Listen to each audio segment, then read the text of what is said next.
Hello and welcome to the SciPhi show, where tonight we're going to be discussing adult autism and ADHD diagnoses. And this is because they are quite close to the three of us who are here tonight.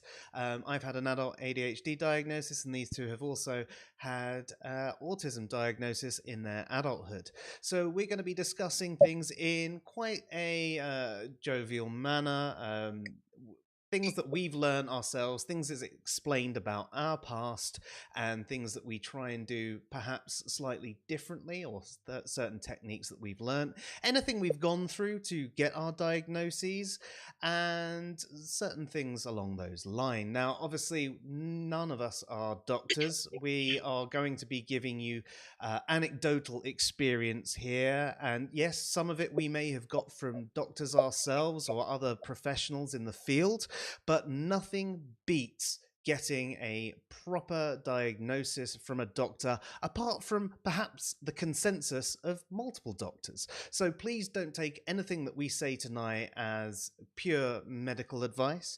The things that we're going to talk about that work for us are going to be things that we found work for us. They may not work for you, but we have tended to find that there is perhaps an 80-20 rule with things that do tend to work for people with ADHD and autism, things like that. So any things that we do discuss, they have a chance of working for you as well.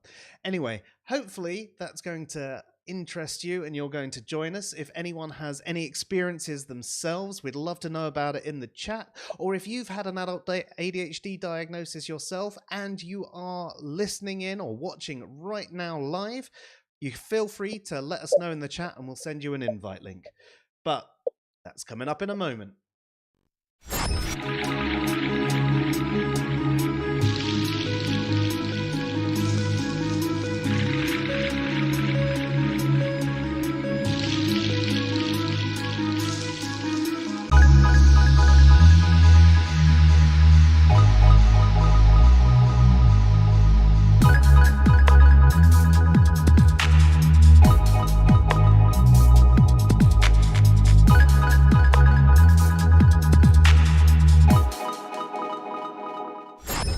So hello and welcome to the SciPhi show. I'm Joe.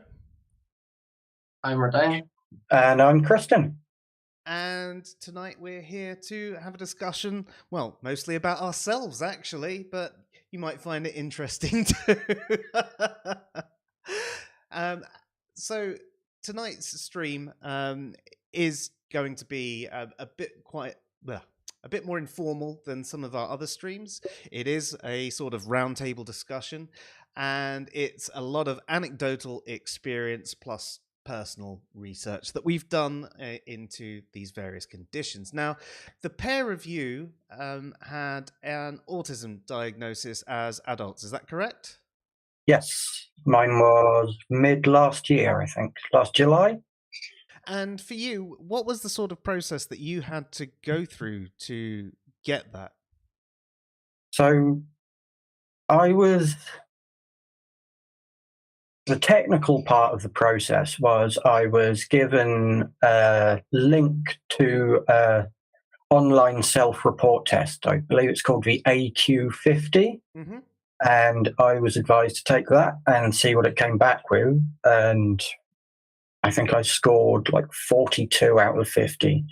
And I took that along to my GP, and that was enough to convince them to refer me to the diagnosis team.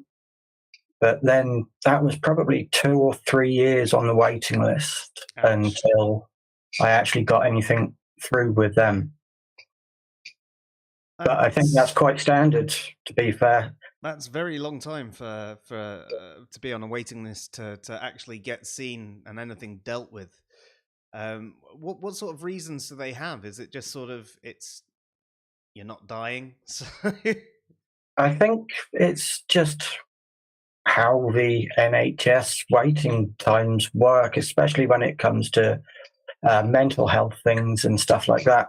It's just not one of their priorities, unfortunately. No, it's not good at all. And what led you to get your diagnosis in the first place? I mean, you said you took this test, but why were you so inspired to find this out? So one of my best friends, I've known her since I was 13-ish. She got a diagnosis a few years ago, and she properly goes headfirst into things and focuses on it and becomes a big vocal proponent for things when she's going through them. So she kept putting up posts like, "Oh, I do this. I didn't realize that was an autism thing. And I've learned this, and it's because of this." And I saw her post a couple. It's like, I do that. And then a couple more. It's like, yeah, I do those too. And then by the time it was like 12 out of the 15 things that she'd posted about, it's like, I think I might send her a message. So I messaged her and said, it's like, I think I might be autistic. And her response was, "No shit, I thought you were diagnosed when we were teenagers." I was like, yeah, all right.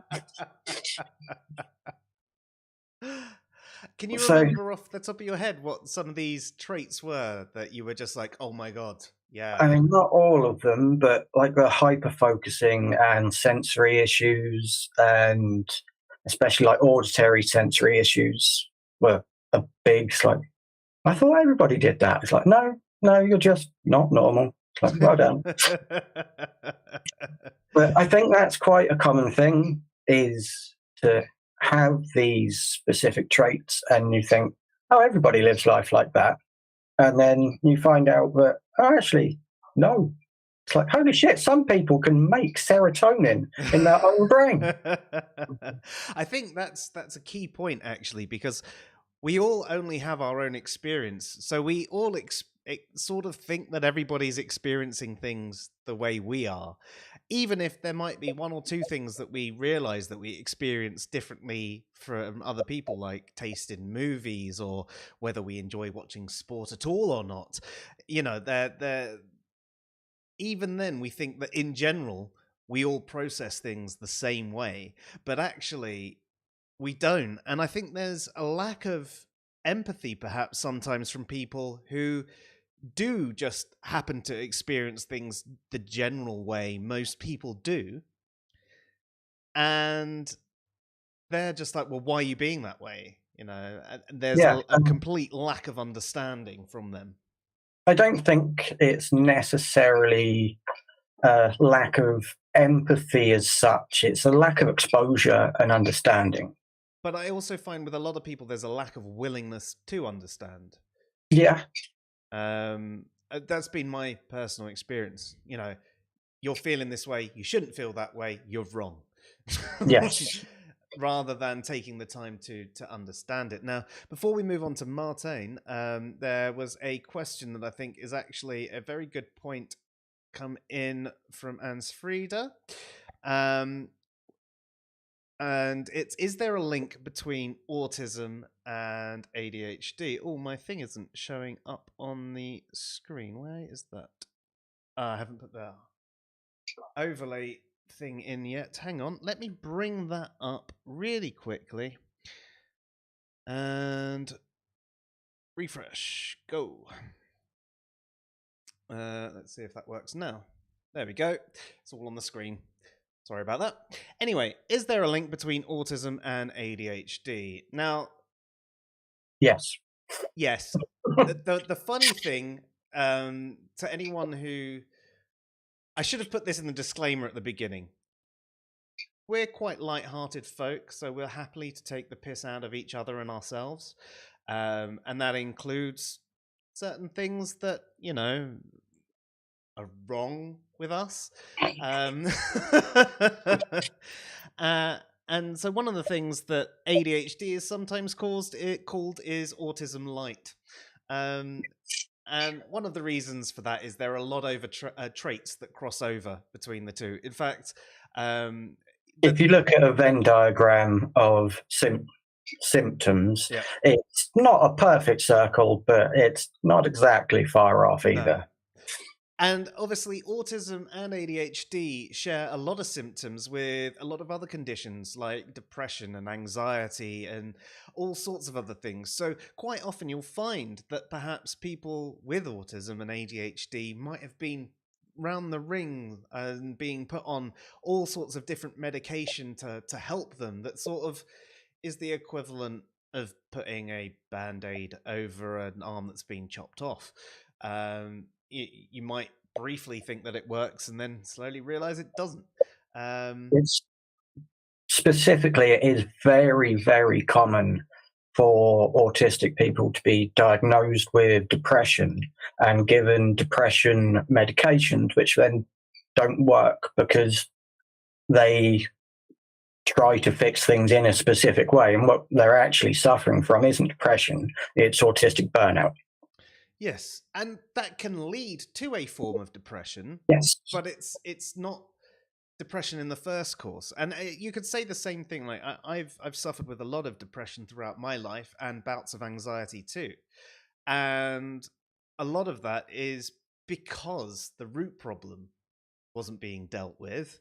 And for a brief amount of time, the depression medication would sort of work for me. It would, I'd suddenly have all this extra serotonin going around me, which is one of the things you do lack a bit of, but it's mainly the dopamine that you're missing and the norepinephrine that you're missing as someone with ADHD. So even though, yes, the serotonin does help you a little bit, it doesn't really solve the problem. And isn't it weird that people with autism and ADHD who tend to have a bit of a lack of dopamine end up putting things out into the world on social media so they can get a little dopamine hit every time they get a new like? Yes, I mean that's one of the reasons why you will find social media to be full of people who are neurodivergent, because part of the thing with our brains is because they don't produce as much dopamine, we don't get rewarded in the same way. So all the little tasks that people tend to get rewarded by, I mean, simple things like cleaning a room, and stuff like that, where there's a small reward, washing your car and being proud of the job that you've done. There's no reward given to us, so it's like, oh, that's done. But games and things like that happen to have it for us. And it's one of the reasons why I think I used to get so addicted to RPGs, because you'd level up, you'd have more skills to do, and you'd be achievement, I am winning things. And social media has that same sort of bug. I've put out this post, I've got this like, I've got this retweet, I've got tons of comments, I've got this engagement, I've got that, and it becomes incredibly addictive. And it's one of the things that I'm trying really hard to sort of move myself away from. And it's a bit difficult because I've got not necessarily anything replacing that unless I'm playing a game. So it's very, very difficult. Let's just have a quick chat about Martijn now, because I feel like we're leaving you out and we're going on. Martijn, not at all. No, I'm just listening. You got diagnosed this year, wasn't it? Just a few months ago, actually. About 2.5 now. And for you, what inspired you to get this diagnosis? Well, basically, my burnout is what started it. I actually got, a hospital with my employer, and it's a nasty business. But actually going back a little further, I was always also worried about one very specific thing, and that was that I don't feel feelings of compassion. I have to think about them, Sort of a cognitive empathy rather than an emotive one. Yeah, that actually worried me about the kind of person I might be, right? And I brought it up during the course of my burnout with a few health professionals, and they advised me to get tested for autism, and so I did, basically. Yeah, fair. And was that a relatively quick process for you? Well, the fine thing here is that once you become something people have to start spending money on, they make sure it's over quick. So I guess that's one of the few advantages of markets in the healthcare system, right? Anyway,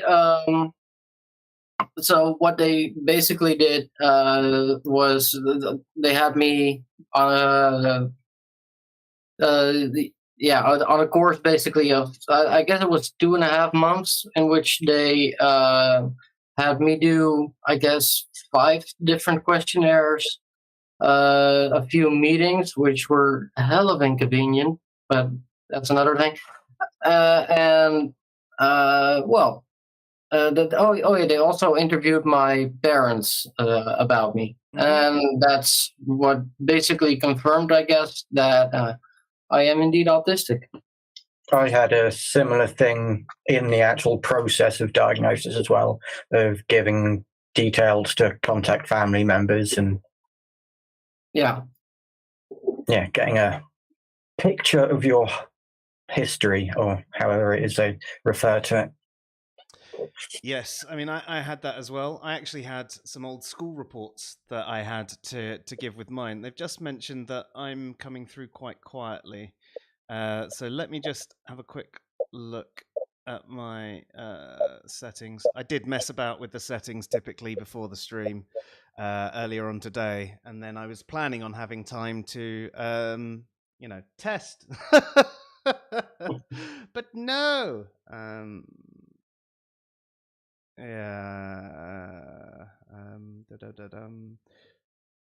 I think I just need a bit of. Does that help at all? No. Right, let me just add a little bit of gain in at the other side. Hello, is that a bit better? And a chuckle limiter on at the end.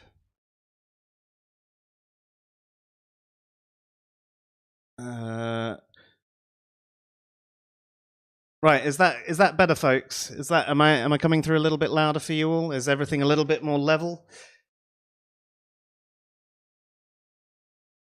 It's better. Good. Okay. Sorry. Yeah, I was playing around. Typically, I applied the settings to both my microphones, and there's exactly the same. But obviously, when you're doing this sort of thing, you can't actually test. I was trying to do it by ear, but we have very different sound profiles and all that. Anyway. So, distract the person that's easily distracted. Yes, psychological reports. I actually had some. So it was quite funny. And I had lots of school reports as well. So within mine, it spoke about things like I had sequential audio processing issues. So it's basically like ear dyslexia, as well as having actual dyslexia. There were lots of things in there like, That really pisses people off, doesn't it? Where they say something, you ask them to repeat it, and then you then understand what they said before they've repeated it, and interrupt them while they're trying to help. Yeah, sorry. I did hear you. I just didn't take any of it in. It just... I found that I quite often, when someone would say something, especially if I was in the middle of doing something else or I had my mind on something else, but in general anyway, I'd quite often go, they'd say, let's just say, would you like a drink? And I'd go, would you like a drink? Would you like a drink? Oh, yeah, of course I would. And it would take a while for that to actually make sense. And they'd be really confused by this because obviously there are plenty of things that I can do quite well. But apparently, thinking and listening isn't one of them. But yes, and there was also bits in the report saying, I never paid attention, I didn't try hard enough, and it was like I was sure I was always trying really hard at school, and I found it quite demoralizing them saying that I wasn't trying when I knew I was trying my hardest to do what they wanted me to. It's just I wasn't achieving what they wanted me to. And that goes back again, I think, to what you were saying before of how we think everybody's processing stuff in the same way, especially in a school environment or a very structured work environment. It's really difficult to understand why you're struggling with something and everybody else is finding it really easy. Yeah. Especially in school, when you are smarter than some of the people who are finding it really easy and doing well. It's like, I know I'm cleverer than you. Why is this so fucking difficult? Well, the thing is as well, my grades were generally good. Not in every subject, but in most of them, I had really, really good grades. But I had really low effort grades and really bad reports, and the teachers didn't like me in general. Some of them did, but the teachers didn't like me in general because I wasn't that sit down, shut up, coffee off the board kid. I would always be talking. I couldn't stop fidgeting. I couldn't stop fiddling, and it was just one of those things that I couldn't really focus on anything for any time. And even in the reports, it says he's brilliant when it's something he's actually interested in, but when it's not, he doesn't pay any attention at all, and he needs to learn to focus.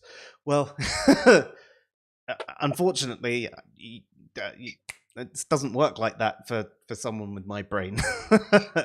But I got my diagnosis when I was 38. Am I 38 now? I think I'm 38 now. It was either, so I was 37, 38. I don't know. Either the end of the year or the beginning of this year. Anyway, doesn't really matter. And started getting the medication 3 or 4 months ago now, I think it was, which does help. There's pluses and minuses to it. I know that people have very different experiences with medication.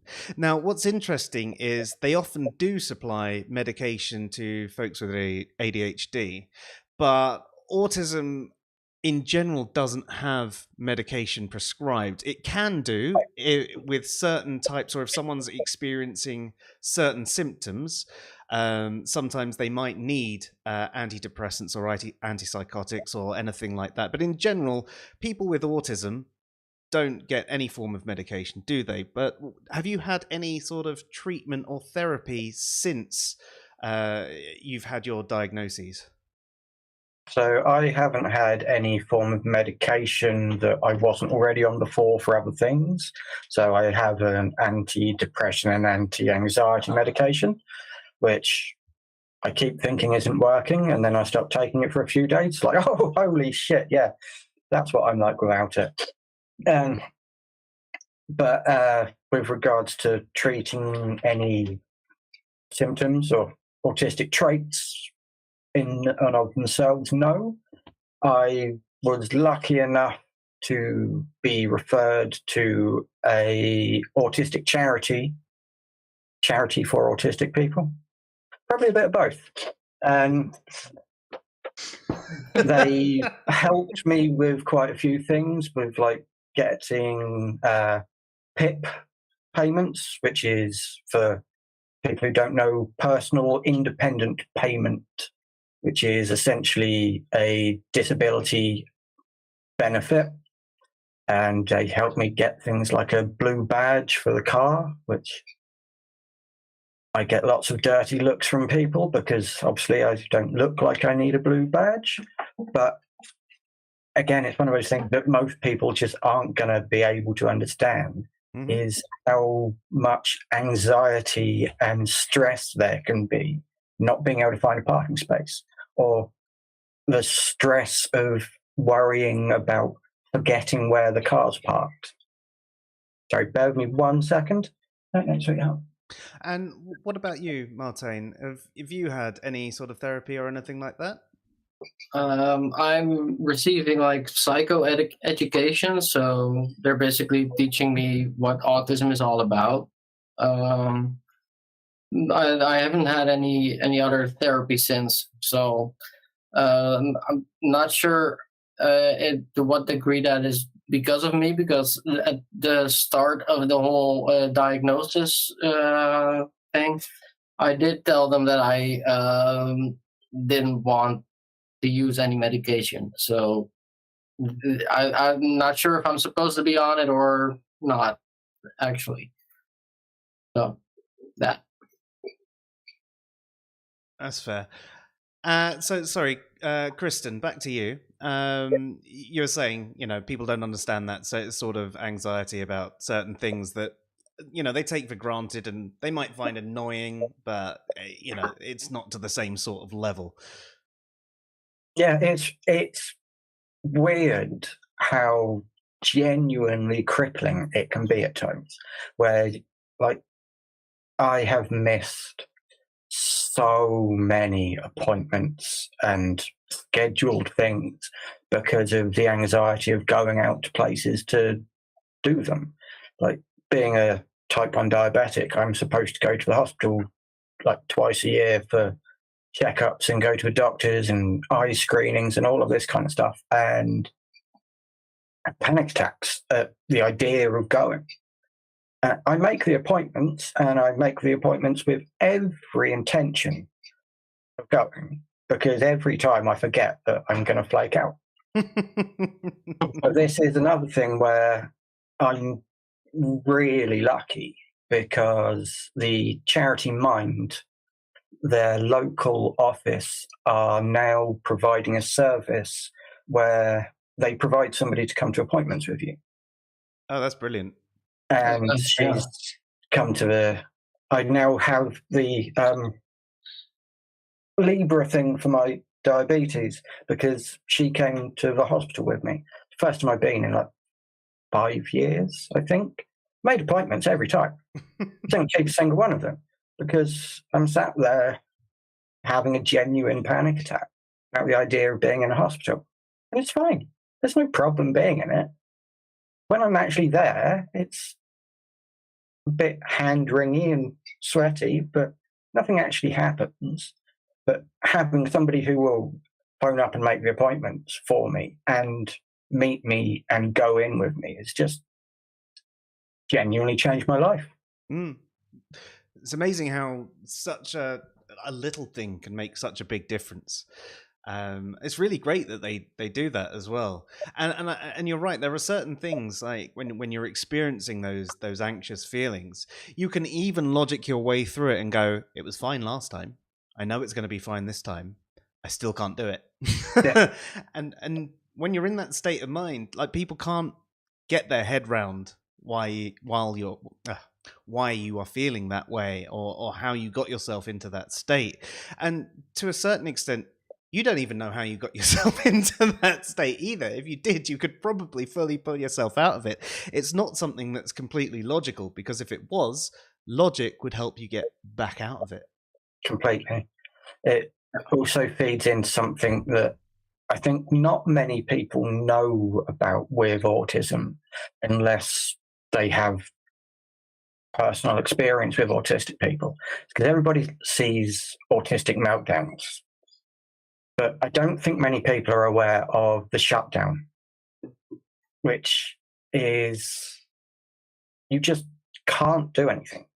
You get into that panicked state and suddenly it's 2 hours later and you haven't moved or spoken or done anything. And it's not, I think it comes across as sulking sometimes, maybe. But it's just, I was discussing this with the people at one of the charities recently, actually, is I do wonder whether some of the autistic stuff is a hyper reaction to the freeze, fight, flight response. Because you have that adrenaline and that panic, and then you can go into a complete meltdown, which is like an exaggeration of the fight response, or shutdown, which is the freeze. But I don't think many people see that side of it. And that's what happens when, for me, that's what happens when I start panicking about being somewhere. I'll have the panic attack. I'll go through the palpitations and the sweats and the shakes, and then nothing. Just nothing. No thinking, no anything. It's weird. To be honest, that's new for me too. I always go for the meltdown. So I always aggression my way through it, which is also a problem. Yeah, most definitely. So in your course, have they not even taught you about the shutdown side? Not yet, but I've only had like 2 appointments for the education thing, so may still be coming. Very interesting. I'm going to quickly address some of the comments in the chat because I'm Sure. about 20 minutes behind, and then we'll get back to this. If I don't remember, my head's on supermarkets right now, so we'll come back to that. So. Jovial Dane says, I've been looking forward to this stream. I'm in the process of getting diagnosed with autism. When I mentioned the suspicion to my Sci-D, he simply responded with, yes, I think so too. It's actually kind of funny in the way that when some people are getting their diagnosis, if you have an idea of some of the more neurodivergent things, quite often it's a bit like, well, duh, yeah, of course. There is a lot of that can go on. And good luck in your diagnostic process. Yes, I'm very eager to find out what happens there, bud. Mark says that I was in a hospital after a motorcycle accident ages ago. Ooh. One of the tests an OT gave me was to diagnose autism, I later discovered. I'm pretty sure that I'm on the spectrum, although not formally diagnosed. That's very interesting. Well, let me know if anything resonates with you throughout this stream, and if you think that maybe it's something that would be helpful for you to proceed with. He then says symptoms or characteristics. Yes, I suppose characteristics is probably a better way to say that sort of thing. I'm quite glib with the way that I say things. It doesn't really bother me. It doesn't concern me. And certain things are both symptoms and characteristics in a certain way, you know. I try to use the word traits. Yeah. But I've spent 37 years with society looking at autism as a disability and describing it as symptoms, and it's difficult to change that word use in your own mind. Definitely. I mean, even with certain phrases that you grow up with, I mean, how many of us go, oh, God? None of us believe in God, but we still go, oh, God. It doesn't mean that we believe in God. It's just language that we've almost been indoctrinated to use. Even if we haven't been brought up in a religious culture, it's just, you know, a phrase that means something. You know, it's got nothing to actually do with a deity, even though it kind of does, but it doesn't to us. So, yeah, saying symptoms doesn't necessarily have the negative connotation in my head that I suppose society would be putting on it, and a lot of people might be putting on it, and some people might be somewhat upset by me using that term. And if someone I was talking to did tell me they wouldn't like that, I'd obviously try and avoid that terminology. But it's difficult. Yeah.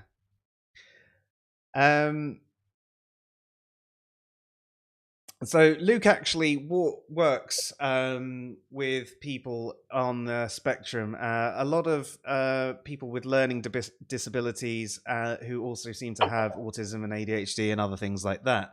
And he actually says there's a link between autism and ADHD, and there's a higher proportion of autistic people with ADHD than the non-autistic population. So it's, you know, and actually, sometimes when you describe things, Kristen, I sometimes think maybe you should get yourself checked for that too, just in case. Yeah, I have every intention of doing so, but again, it's a 3-year wait list, and yeah, I mean, it's always going to be 3 years from whenever I get around to starting. So I should have done it 2 years ago. But because it's a 3-year wait list, you just kind of give up You might be prematurely? surprised because it didn't take that long for me.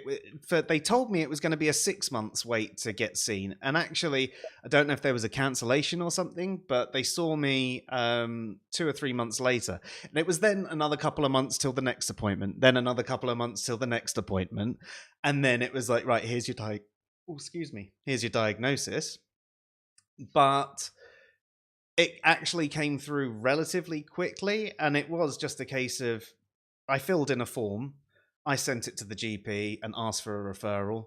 They referred me, and I saw someone. Now, you might get lucky, and it might be that little bit quicker. Yeah, maybe. I think it might be dependent on your specific areas as well. Yeah, Some I think places you're right. like to have a long wait. Yeah, I mean, around here, generally everything is done incredibly slowly and really poorly in comparison to where I used to live. And even experiences I've had since getting the diagnosis have been incredibly frustrating, which I'm sure we'll come to later. But that part of it was somewhat okay. So then there was the talk about loudness. So Luke, Loudness? did I say? Oh, yeah, your volume. Sorry. Yeah. So Luke also says the only thing I definitely want to say is that I think the media is very limited in their representation of autism. It tends towards the Asperger's end of the spectrum. We try not to use that word anymore. Is that because of South Park? No. We don't. So, in general, the autistic community is very much against the term Asperger's, largely because it was named after a Nazi scientist who measured whether autistic kids were useful or not, and sent the ones who weren't to their death and used the ones who were and named them after himself. Right. So yeah, we try to avoid the term Asperger's. It also gives a kind of weird perspective of like autism goes from here to here and that's what the spectrum is, instead of this kind of myriad of different places. It's more like a soundboard with all the different sliders than it is normal, autistic, Asperger's. It's just not how it works. Yeah. No, exactly. I also think the representation of Asperger's in the media wasn't particularly great anyway. It was generally just represented by someone who was just rude. Rude and good at maths. Which I'm not saying I'm not. But... Which is bullshit.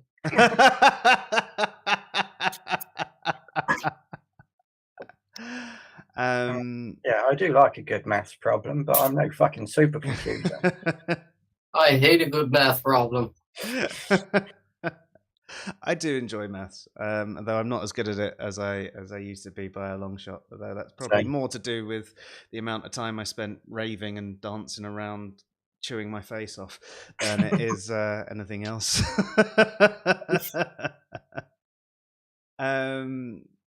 Oh, sorry. He had a second part to his comment that was split. It says, and not to the end where lots of support is needed and the rigidity of thinking, difficulty with social understanding.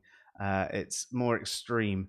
And one of my favorite ironies is neurotypical people expecting people who struggle with theory of mind, as in understanding other people's minds, to perceive things the same as them. And yeah, I mean, I think that, you know, I think from that perspective, people only really have a somewhat good theory of minds that are the same of them as of them anyway. Like, even if you can understand that sort of thing, and you can understand perhaps minor differences, I don't think the average person who is neurotypical, who hasn't suffered with certain things, can really understand it at all. I mean, an example I can give is my stepdad, who never understood depression or anxiety or anything like that, and both my sister and I suffered quite heavily. And now he, in the last few years, has started having panic attacks so bad that he hasn't been able to breathe. He hasn't been able to get on flights. He's been, trying to take medication, but it hasn't been helping. And nothing has really been helping him at all. And it's brought on by a couple of different things. But it's sort of, if he had the experience when he was, when we were younger, he might have been a bit more open to it, because he had a very rigid, no, we don't want any black mark against the kids. No, we don't want them getting this. No, they're fine. They can just deal with it. They can just, pull the bootstraps up and all of that sort of thing. And now he's at a point where sometimes he can't even leave the house or whatever. And it's right. Well, I wonder if that's not the wrong way around. I mean, the political philosophy in me says that you've got it the wrong way around.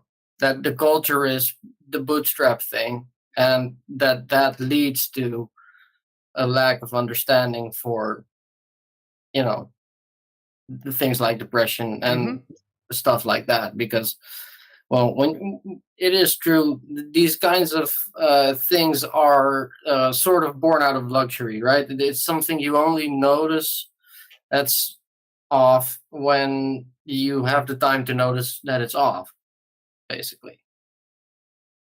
So that way, the hard work ethic works through to, well, misunderstanding in this case. I suppose to an extent you're right, as in other people who aren't going through things don't notice that other people are going through things because they're sitting there, they're working hard, they pulled their bootstraps, and therefore, Exactly. And then people have minor inconveniences, and instead of feeling sorry for themselves, they go and do the things, right? Mm-hmm. But a minor inconvenience to them is different than what a minor inconvenience can be for someone whose brain functions differently. Mm-hmm. But yeah, nothing inspires empathy like personal experience. Definitely. I definitely agree with that, especially when it's something that is an unseen condition. Think about back pain, for example, or any sort of internal injury that causes some form of mobility issue, autoimmune diseases, or anything along those lines. Even things like dietary issues, whether it's like IBS, IBD, or any of those sorts of things. Most people don't get how hard certain things are for those people because they've never experienced it. Well, I've had an upset stomach once, or I felt a bit nervous. Why don't you just deal with it and get on with it? Yeah. People can experience, panic, but there's a difference between feeling anxious and suffering with anxiety. There's a difference between feeling depressed and suffering with depression. And in fact, when you suffer with these things, you're not constantly in that state. In fact, you tend to find that people who experience these things really bad yo-yo in and out. They almost go through almost manic phases and super depressive phases. They're on like these massive peaks and troughs. That is kind of a specific. Well, that's a form of depression, but yeah, but you can still be hyperrhythmic. Yes. But yes, you tend to, even without being like, to the extreme of someone who is suffering with manic depression, you tend to have these highs and lows, and people see, well, you were fine yesterday, why aren't you fine today? Yeah. Well, and the same can sort of be said with things like ADHD and autism and things like that. I mean, well, you were able to focus on this task yesterday, or one of the hard ones for me is if something's really complex or I enjoy it, it gets my full attention usually, and I work and work and work and work at it. I might get frustrated with it along the way and go, rah, and then sort of get my way through it. Whereas if it's something simple, I find it quite difficult. And so that can be another thing that's kind of hard for someone who is neurotypical to understand. They can see you doing all these complex things, yet when it comes to these basic things that you should just get, because everyone gets them, it's really simple. It's just common sense. I hate that.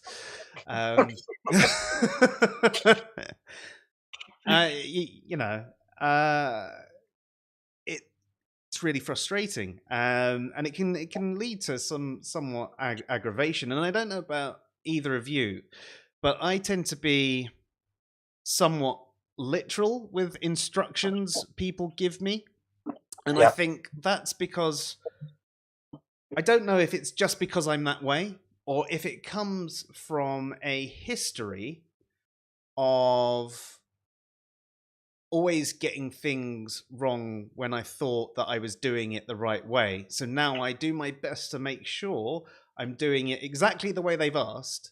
And I've even try to get into the habit, should I say, of confirming. So you want me to do this, this, and this? And I go, yeah. And I go and do this, this, and this. Well, why do you do it that way? Because I literally confirmed with you that you wanted it done this, this, and this, and you said this, this, and this. So I did this, this, and this. Well, you should have known that it should have. This goes here. It's common sense. Common sense. And common sense is kind of a nice way of what is actually widely accepted stupidity. Yep. Couldn't agree more. But it's like with work, I've struggled. I am self-employed now. I have been for a while. I love it so much more, apart from getting distracted and not doing what I'm supposed to be doing. But I've had issues with work before. So like when I used to be a funeral arranger, we had a list of things that we had to discuss. And you have to arrange this, like flowers and music and venue and who's speaking and what's being said and who, all of this stuff has to be done. So I made a checklist. It's like, we don't do that. So why? I can arrange this whole thing in an hour and it takes you a day and a half. So we don't do it like that. So I do. But no, we as a company, we don't do it like that. But you should. Yeah. Look how efficient this is. Look how quickly I do the whole thing. I can do this in an hour and sit down and watch DVDs in the office for the rest of the day. It's amazing. Yeah, I mean, I'll be honest. Where I'm at with work right now is I'm actually in a situation where I can basically do that sort of thing. I take stuff and go, this needs improving. And I haven't got any tasks on. Can I get on with it and just show you? And even if they don't use it, I'm at least allowed to sort of get on with it. And more often than not, they take on the development. But I remember when I first started this path of my career, and there were so many things wrong that they were doing, whether it was processes that had come out of necessity and grown over the years, system bits, instructions from IT who didn't really understand our processes. They only saw it from their data end. And,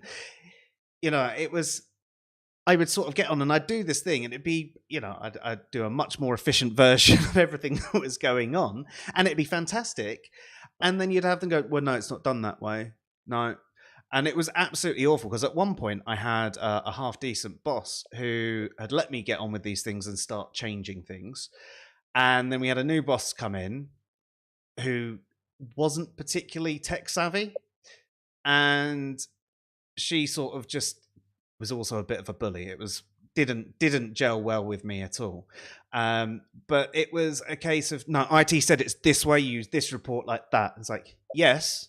But over the last 2-3 years, we've realized that this report doesn't actually tell us what we want. So we take our data out of this system, which gets fed into that system and calculated by them, but calculated wrong, and they won't change the calculations. So we take the raw data and put it in here. And then I've created a spreadsheet that does this, this, this. It tells us all of this different information, and it's literally download, paste, and press a button, and then it sends it to all the relevant people, and it's done. Rather than pulling down this report and manually putting figures into some other thing. No, that's not the way we do it. IT says we do it that way. It's like, okay. but we've been doing it this way for the last couple of years. Go and talk to John. And you get that sort of thing in a lot of places. That like, this is our process, this is our procedure, this is the way it's done. But I can do it better. And I used to joke that I'm lazy to the point of efficiency. And I don't think I'm... I like that.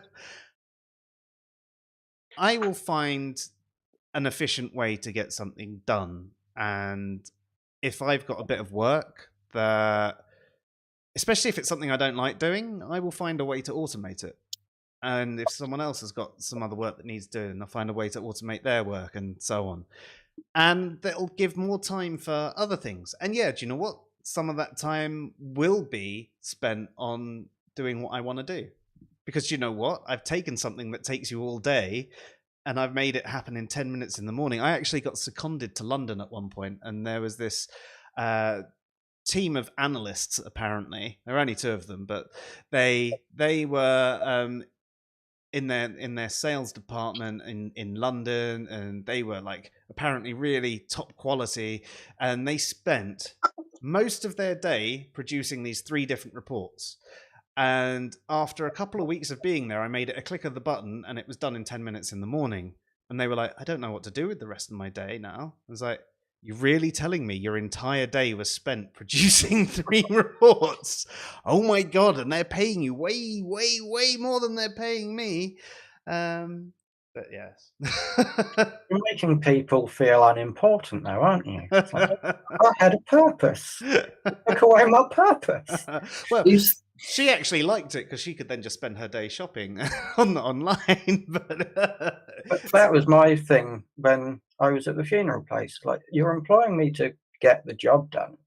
Why does it matter if I get it done quicker? And as long as it's done well. Yeah. That should it's be exactly the same thing. It's just it's written down on a bit of paper, so it gets done in a sensible order. And yep, people are infuriating. As apparently we're the rude ones. Sorry? Apparently we're the rude ones. Yeah. And the ones who don't get it.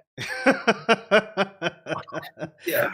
Well, I don't know about you guys, but I am the one that doesn't get it. These are exactly these kinds of things are what made me go to war with my fucking employers in the first place. This is not healthy for me to talk about this. Let's move on to Fair enough. I mean, I have walked out. Oh, I'm too hot.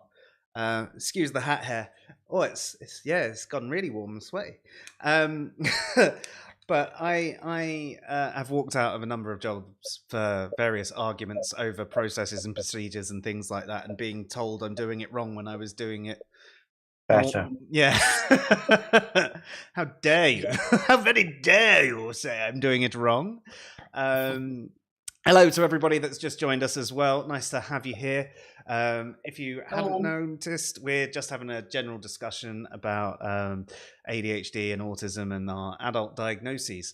So Ansfida says, I've seen this a lot. This is the way we've always done it, but that is not a reason to continue. And I think that is something that's very important, right? Just because something has always been done a certain way, it's no reason to continue. Now, this is something I come across as a parent as well, when you're getting advice from people of previous generations.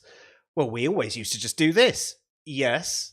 And science has moved on a little bit since then, and they've shown that if you do this, it can cause this, and if you do this, it does that, and it affects the development, and it, we don't beat kids anymore for a reason, right?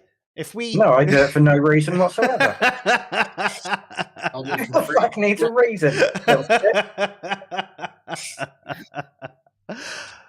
But there's a lot of things that we do sort of come forward, but you often find people who did things a certain way are not open to that change of, well, things can be done a better way. So when you can understand that this might be the mind of a neurotypical, they tend to be a little bit more rigid and less open to change.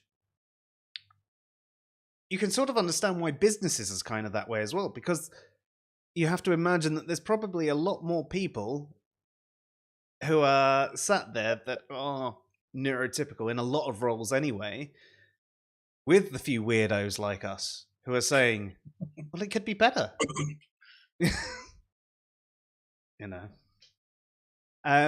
So to recap on the way I got my diagnosis, for years and years and years, it had been said to me by different people that I had ADHD. It was said to me when I lived out in America. I was a little bit nervous around then because there was quite a lot of stigma against the stim medication, so I didn't actually want to get a diagnosis at that time. Throughout school, there were certain things said, but my parents never really did anything about any of them. I got a bit of counselling at one point and didn't find it helpful because, well, it wasn't what I needed. And I think having chats with Luke, who obviously works with people regularly, he was just like, "You're so ADHD. You're so ADHD," and I was on a bit of a downward spiral myself as well. Lots of things were going wrong. I was suffering really bad with depression again. My impulse control was out of whack. I was abusing alcohol quite regularly.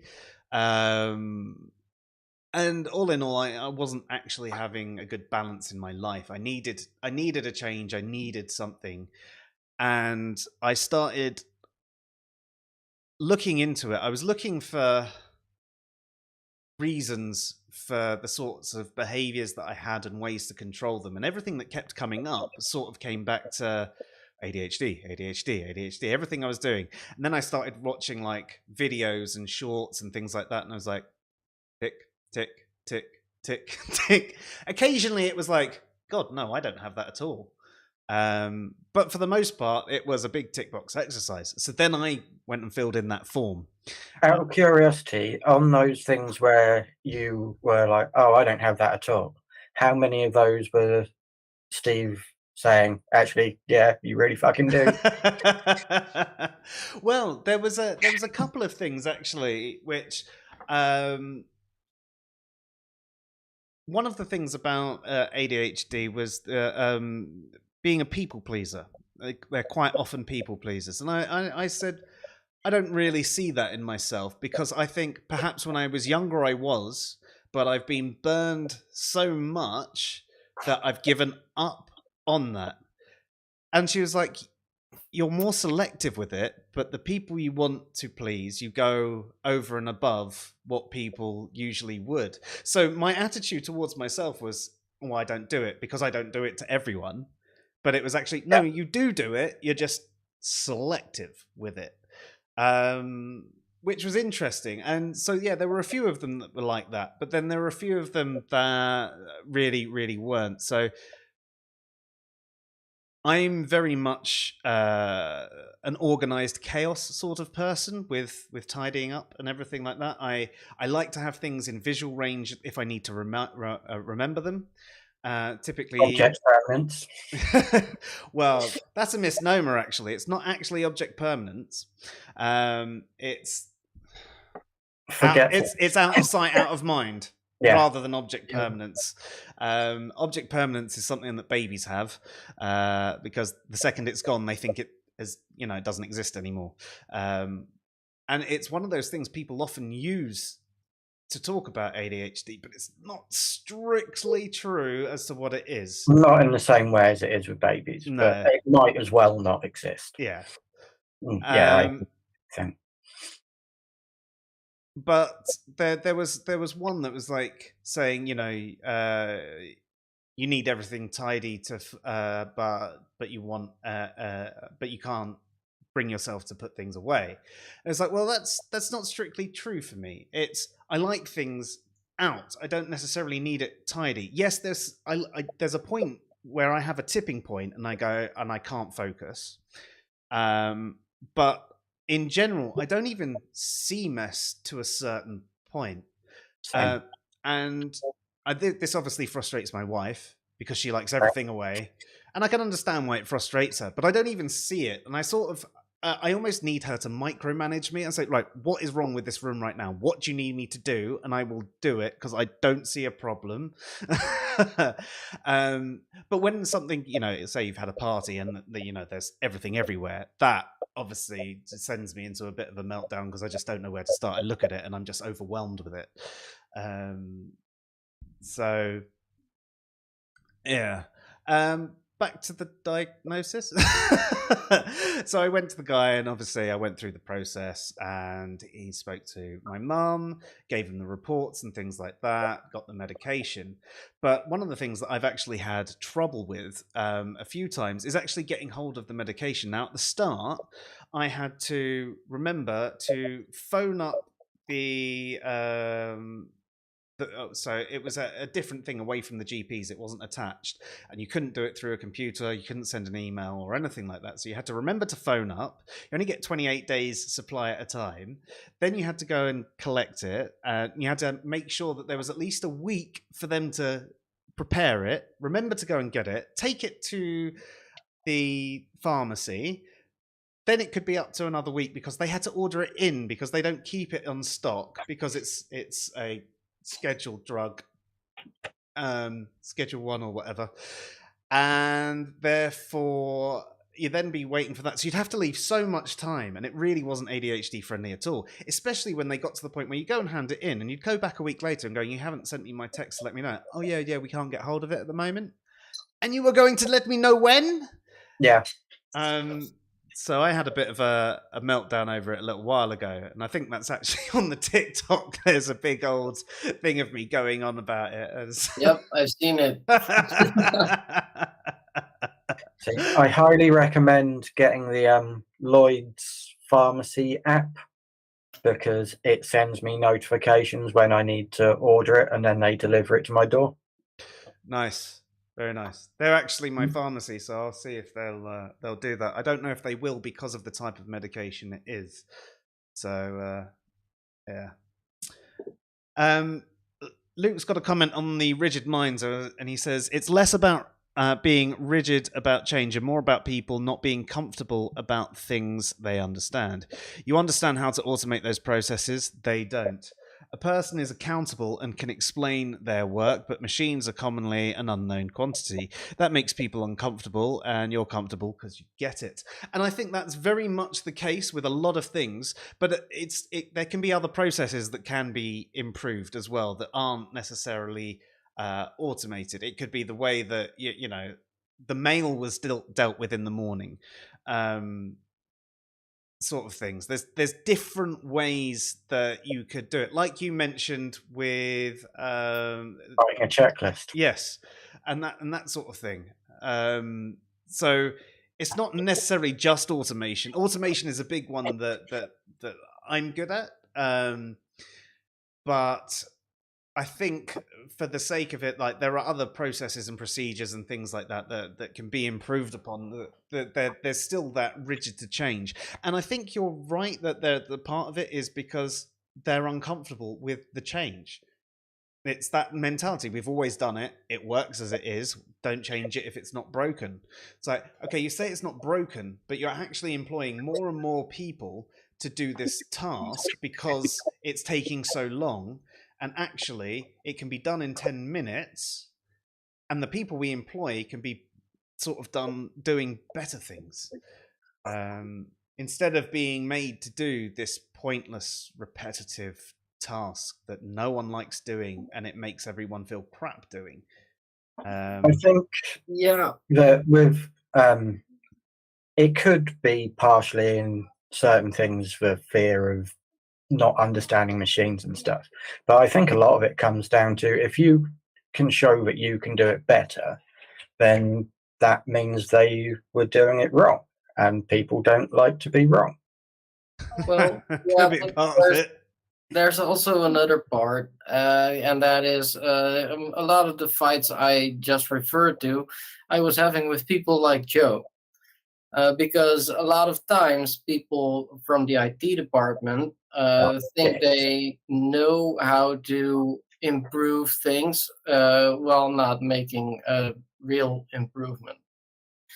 And that is one of the things that has been annoying me lately. Apart from the fact that the overarching fact, so to say, like that. In my business anyway, people are busy making improvements that aren't really improvements. So they make sure there's apps available for my clients, and my clients typically can't use apps. So they now have an app which lets them review their file independently from us, but they still need our help to access that file, and will still need our help to interpret it, right? So that's not an improvement. That's just extra work. They've spent a lot of money probably on that as well, and it's a bit of wasted money that could have gone into something that actually helps people. Which means they're always upset when I point that out. Yeah. Yeah. I mean, you've got to think about your clientele, and it's fair enough for them to have what they've got for you, that they're developing, for the people who are in 20, 30 years' time, who have sort of grown up with that sort of technology and would be used to it. But for the people that you're looking after right now, it's useless for them. Yeah. And by the time it comes to the next generation of people who have grown up using it, it will have been replaced anyway. You'd hope. Exactly. And everybody's reviewing it in VR. That being said, Joe, seeing as you say you can basically automate my job, I highly suggest you visit my workplace. I don't think I can automate your job. Your job is very physical. That's disappointing. Yeah. I could probably improve some of your processes. I'm afraid I can't hire you to do that.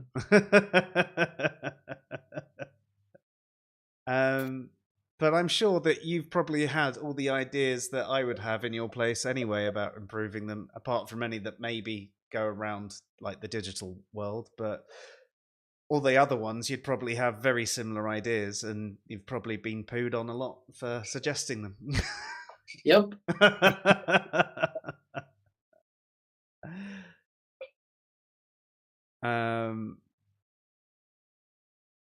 Kimmo says, it's a solid point.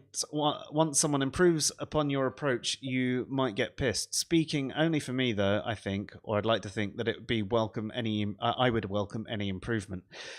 Yeah, I mean, sometimes I can understand being resistant to change in the first part if you're not entirely sure it will improve things.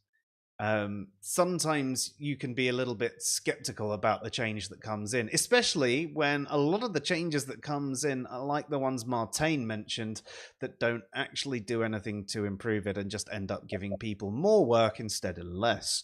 But any genuine improvement, I think, is generally well received once people are used to it. Also, a lot of the rigidity is probably, practically speaking, a form of bureaucracy. And we all know that to get rid of surplus layers of bureaucracy, we need first to have a committee to research whether or not that part of the bureaucracy is superfluous, and for some reason that committee will remain indefinitely, whilst that part of the bureaucracy is found to be absolutely necessary. Yes, yeah, that's a good point. This is, by the way, something from David Graeber's awesome book. It has to be said, Bullshit Jobs. Is that what it's called? Yeah, it's a great book. Awesome. I will do my best to remember, and as you know, I will forget, to put that in the comments later, or the description. Yeah, the description, whatever. Luke says, they're trying to introduce fancy pants software package at my work to do automated things, and we're against it because it doesn't hold the detail we need for our work. Now, that actually is one of the things that this happened to me at my last company. And so our company merged with another company, a company that I'd worked for before, the company where that bully worked, although she was in a different team by the time we'd merged. So I wasn't happy about going there, but we brought over a lot of our processes and procedures. And obviously, I'd been in this other company for a few years, and we were sort of leaps and bounds ahead in the technology for our sort of customer services department. So I started doing everything I'd done in the previous company, but developing it and sort of having a chance to do it from scratch again, which was really good because I'd learned a lot. And there's a lot of things that I would look back and go, why did I do it that way? And it's like, well, that's because I knew at that time. I'd improved on my own improvements over time. So it was great. And so I did stuff for the QA department. I did stuff for the underwriters and the people who were on the phones, the introducers, and all that sort of thing. And we had this sort of whole queue management system. We had our performance, our capacity modeling, and everything. Like we could really tell what was going on within our department with a fine-tooth comb without too much effort. And someone who hadn't really taken the time to actually do any groundwork of looking into it after we'd been there for about 6 months to a year decided that we needed a system to come in and basically do what we were doing, but it was going to be done for a couple of other departments as well. And they paid something like 3 million for this system to come in. And it wasn't as good. It wasn't as granular on the QA. It didn't have the same sort of levels of commenting or the details that it had. It was very basic questionnaires. They weren't dynamic questionnaires in the way I'd set them up. It wasn't as easy to use. It didn't instantly look up profiles and all of that sort of information. All the systems weren't linked properly together. And it was just like they paid 3 million for a system that wasn't as good, and it was like, right, and I've now got nothing to do. You could have given me like some of that money and I'd have rolled it out to the rest of the company, like, you know, but no, they're going to buy a out of the box system that's worse. So I completely get where you're going there. A fancy pants software package isn't necessarily what you need. Quite often when you're in a team like that, you need something a bit more bespoke. You know, I can understand perhaps a massive call center using an out-of-the-box call package that is designed specifically for their calls, and it might just work for them. But for something like what you do, Luke, no.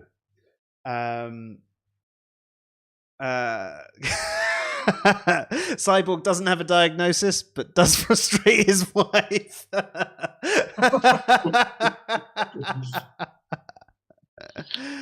Yes, I think who doesn't frustrate theirs? May look into that diagnosis though.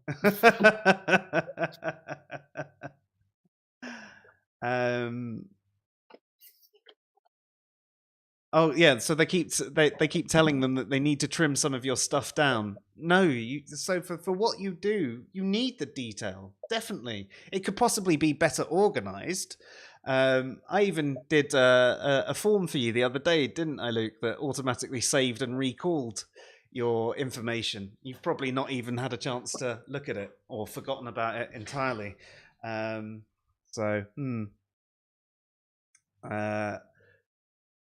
Where were we in the realm of things? Because we're talking about work processes. How did we get there? We were doing questions from. I have a note here that said you were with your head into a supermarket. Oh wow, yes. Now, Kristen, I know this is something that you've mentioned before, although I think you experienced this differently to me. But I find when I go to a supermarket, for me to feel comfortable, for example, generally being there, I like to have headphones on. Yeah. And music going loud enough, and I need to know exactly what I'm going in for. Grab it, pay, go. And when I'm in a situation like I'm doing a bigger shop and I've got the kids and you've got the noise, all the different noises of all the different people and all the different things beeping over here and the kids making lots of racket and obviously you've got the stress of trying to shut them up. I find that is one of those things that can make me get very stressed and start to have a bit of a meltdown myself.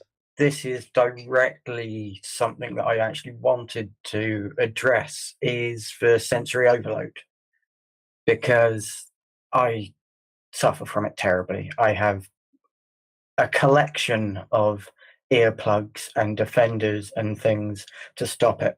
And it's another one that I think people don't really understand, because it's not to, so for audio sensory overload, for me and for a lot of the people that I've taken time to speak to about it, it's not to do with volume. I can stand next to a speaker stack at a concert with no problem whatsoever. Volume is irrelevant. It's complexity. It's the number of sounds that are fighting for attention. And yeah, that panic builds up. Shallow breathing and sweating and palpitations. And the way I describe it is that it's like every sound that is happening at your ears. They're all the same volume, they're all the same intensity, and they all are just there. It's not that that baby crying is 50 feet away and the fire alarm in that building is 100 feet away and that twat with his music going off on his phone is it's all there, and I cannot separate any of it. I cannot focus on one thing. And it's why I struggle with grounding techniques, because the advice when you suffer from panic attacks and anxiety disorders often is this grounding, where it's like, focus on each one of your senses and do something with each one of your senses to bring yourself back into your own body. And then I get to the sound bit and makes it even worse again. But yeah, I think sensory overload is really, really misunderstood. And people are like, oh, it's too loud for you, is it? It's like, no, it's too complex. Yeah. I think the way you're saying the fighting over is actually a really good way to say it. It's almost like it's battling its way to get to you, almost every sound battling over the top of each one. Like it feels like an attack. Yeah, it's like the music is what the sounds are attacking you. Yeah, I personally struggle with music mostly. Oh, really? Yeah, especially because I don't really. But I don't often play music for myself. So music is always in a social setting with me, which means that there's also always people trying to talk to me as well. Yeah. Which means I both don't understand them nor the music, and that starts to annoy me.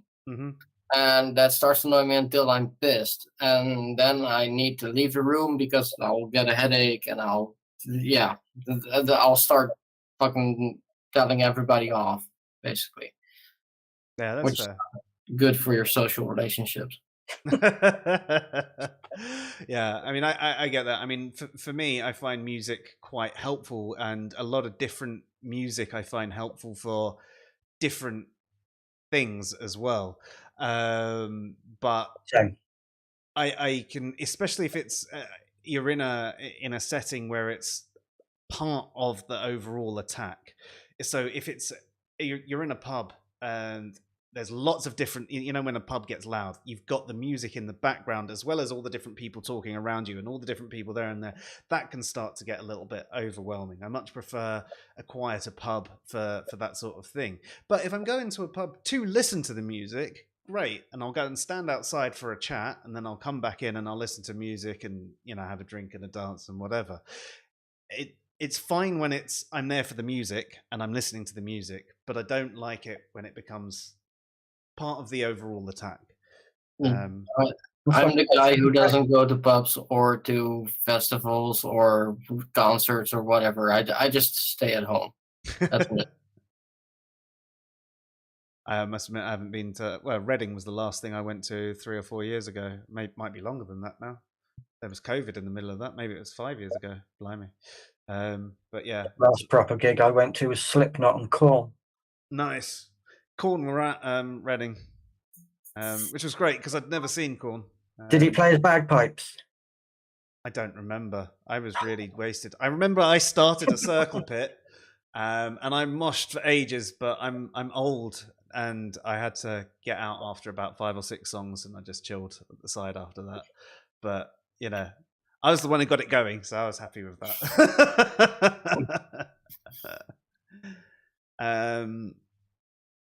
Luke says, interestingly, many autistic people are hypersensitive to their senses as well. People with hypersensitive may self-harm to get the feeling, or to look into bright lights or play loud sounds, etc., to cope.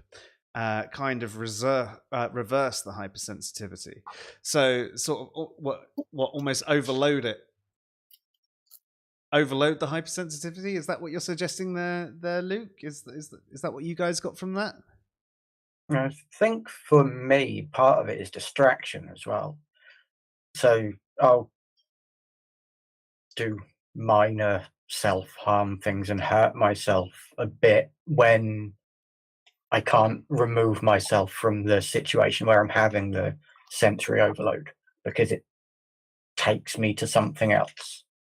So sorry, just to step in there, I misread what Luke said. Hypo versus hyper.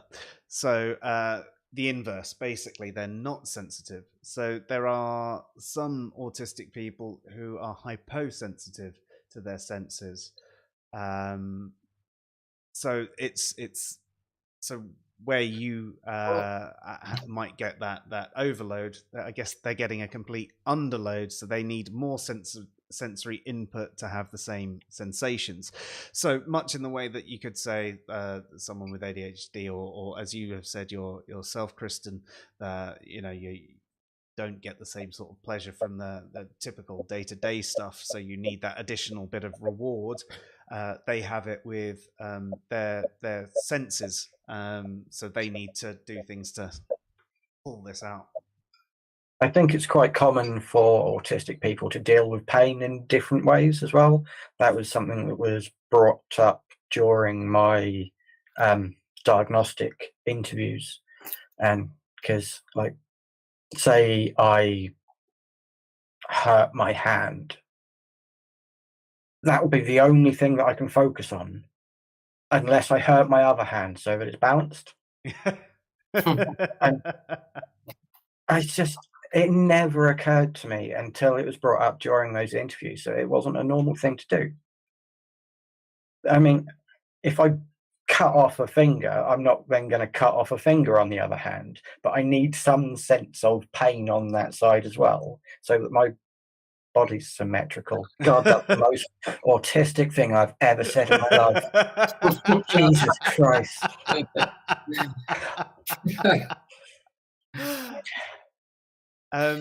Kimo's got a question. So, do you have any ways of coping with sensory overload other than removing it or removing yourselves?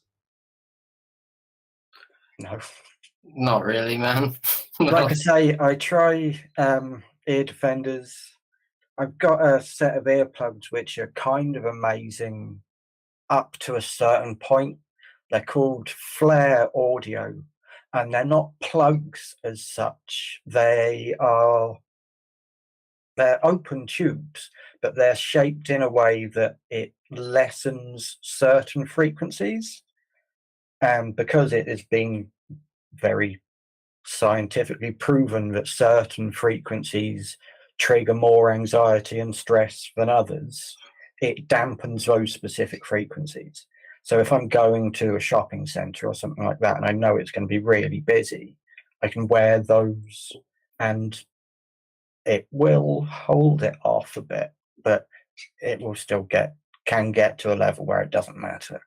Noise cancelling headphones as well, but none of them are going to completely rid the possibility of it happening. But when it does happen, it's leave. It's the only option. Leave or melt down and have a panic attack in the middle of the shopping centre again.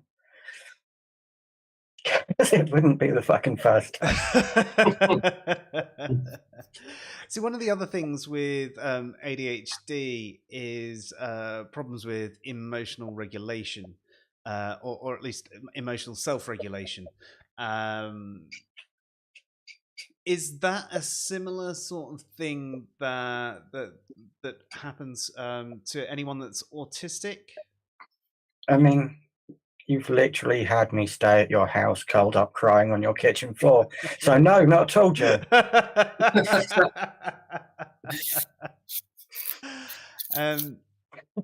Yeah. Yeah, from my side, the thing is, I don't know how well what do you call neurotypical people. That's the word I was looking for. I'm proud I found it.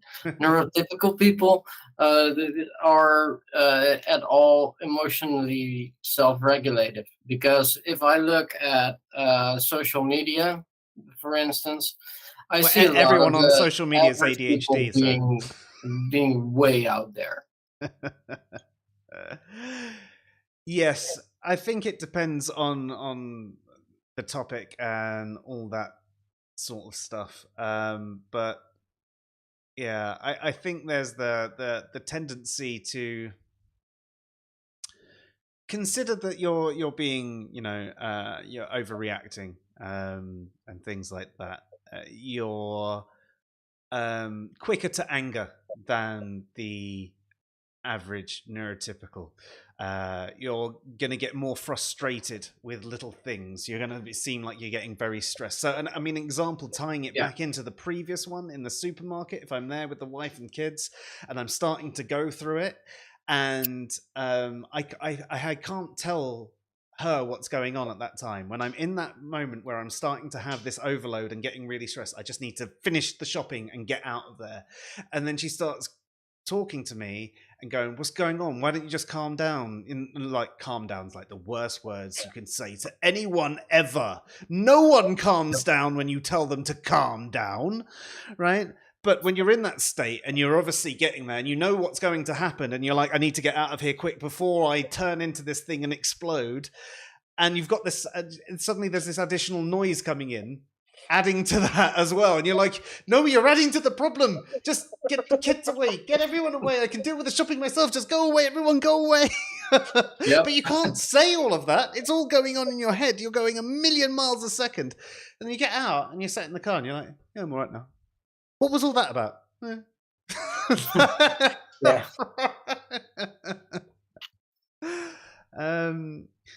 But yeah, so that emotional regulation probably plays into the sensory overload, but it can be, any little thing, like something that just bothers you a little can make you blow up. I don't know about either of you two, but I have to have like certain things in certain places.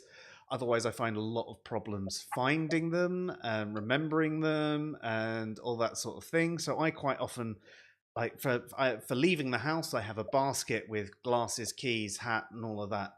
And if anything else goes into it, for one, I stop using the basket, and then my hats and my keys end up everywhere all over the house, and then I can never find them. But also, if I go to it and I realize there's a bunch of stuff in it, I tend to sort of really overreact to it. And I can say that it's an overreaction because it's something I'll go, right, there's stuff in my basket again. Can you get rid of it? That's all it needs, but that's not what comes out. What the fuck is this shit? Yeah. I like it with books. With books? Yeah. I didn't think I would like it with anything. This is another one which came up during the diagnostic process. And because that happened during COVID, I was sat out here on the computer like I am now. And they were talking to me and they asked if I have any of these things, like it has to be in that place, in that order. It's like, no, I don't think so. And Heather just shouted from the other room, bookcase. It's like, not that bad, am I? It's like, what happened when I put the book back in the wrong place?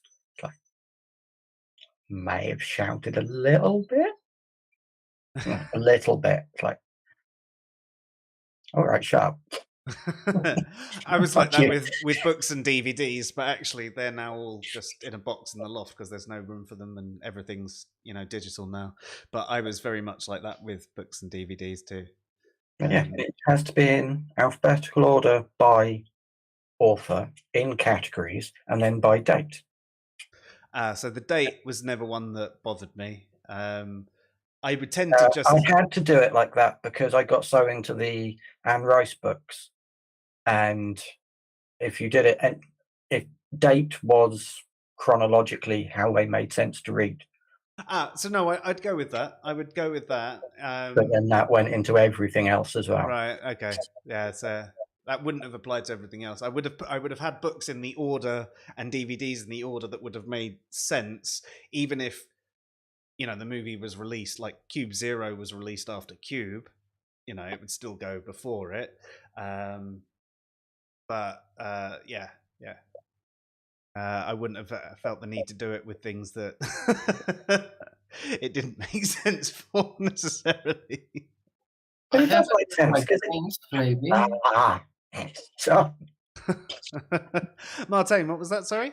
Yeah. No, I was just thinking. I really like it, except for the fact that my paints lined up there. They make almost a perfect what do you call it, rainbow. So they go from white all the way to black almost perfectly, but that's really the only thing. Really, the thing with books is that I have so many types of things that I would like to order them on, like things like color, but also like subject matter or author or considering it's mostly philosophy related things these days. It would be like Stoicism and others, basically, right? That I just can't choose, so I just throw them in there, and I'll be like, well, I'll find them. And never look at them again. Well, typically, yeah. This is why I have a fiction bookcase and a non-fiction bookcase, so that I can separate them into categories more easily. That might be a good idea moving forward. Yeah. Kimo's got a question.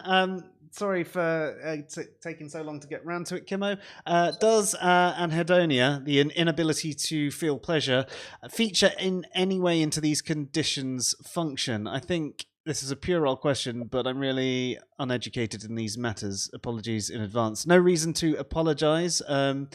We're really uneducated too, so and I wouldn't think it's a puerile question. And this is all just a general roundtable sort of discussion about these sort of things.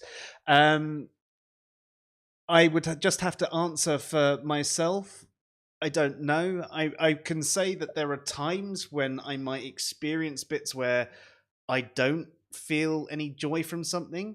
I don't think there's necessarily an inability to feel pleasure from folks with ADHD as such as it is we don't get as much pleasure from tasks in general. We have less dopamine, so we don't get rewarded by our brains as much. And so there are lots of things that people might be proud of themselves for doing and like, yay, and we're like, yeah. So you could say that it kind of plays into it very loosely, but I wouldn't say so itself. I'd just say it's just we've got a lower ability for pleasure, and things like games and RPGs and social media give us that dopamine that we don't get elsewhere. And it's why that you can find a lot of people on social media who have ADHD looking for that like, that retweet, that share, that sort of thing. Yeah, I agree. I wouldn't say it's an inability to feel pleasure from things. It's just a different process of reward. Yeah, exactly. It's basically just what helps me these days is, well, basically just the painting. Just literally just be where you are. I've been doing impressionist like things where you have to actually think about every brushstroke you do, which it's soothing in some form, and that gives me a lot of pleasure, apart from also being separated from the people out there, which is also a big issue for me. I think it's quite common in a way for neurodivergent people to take the pleasure in creativity. Because there's, like with me, I'm certainly no artist, but I do 3D modeling and designing, and I design jewelry, and that's what I can feel a connection to doing. It's a physical and somewhat instant reward. There's actually I've been reading. Have I got it here? There we go. ADHD and Us, and other things. And people with ADHD, at least, don't deal well with long-term promises. That, you know, you're dangling a carrot in front of someone with ADHD tends not to work. You're better off giving them the carrot and sitting them down to do the task at the same time, and you've got more chance of them actually doing the task. They've got the reward at the same time as doing the task, rather than, you know, here it is. And I think with the something creativity, you see the progress that you're as it's going on, and you see the improvement each time that you do it. And it's typical that actually working out is one of these things that can really help someone with ADHD, and I'm sure other neurodivergence too. But the problem is you don't see the results as quickly, so you need to find other ways to stay engaged until you suddenly do start seeing those results, and then you suddenly have that additional switch go on. But yeah, the creative side, I think it definitely, I mean, whether it's making music, it's painting, it's making the models. You were also doing some stuff with Lego as well, weren't you, Kristen? Yeah, that was part of the jewelry design. I'm actually rebuilding my Etsy store at the moment and doing all new stuff and photos, but yeah, Lego pride flag jewelry. You know, when you want to do something and you think, right, I need to find a niche. Sometimes something is too niche. You mean like every single Answers in Reason stream? Well, yeah, I thought there were going to be a lot more queer people who like Lego. you should try marketing it towards the Netherlands. We have some sort of a national TV show about Lego these days. It's supposedly all the rage. I have actually posted some stuff to the Netherlands before. Oh, really? There you go. Also, designing is also artistry. So you're basically an artist. Why, thank you. Oh. Or an autist. Sorry, that was really terrible. It's like the fucking IT crowd joke, isn't it? That his girlfriend tells him that he's definitely on the artistic spectrum.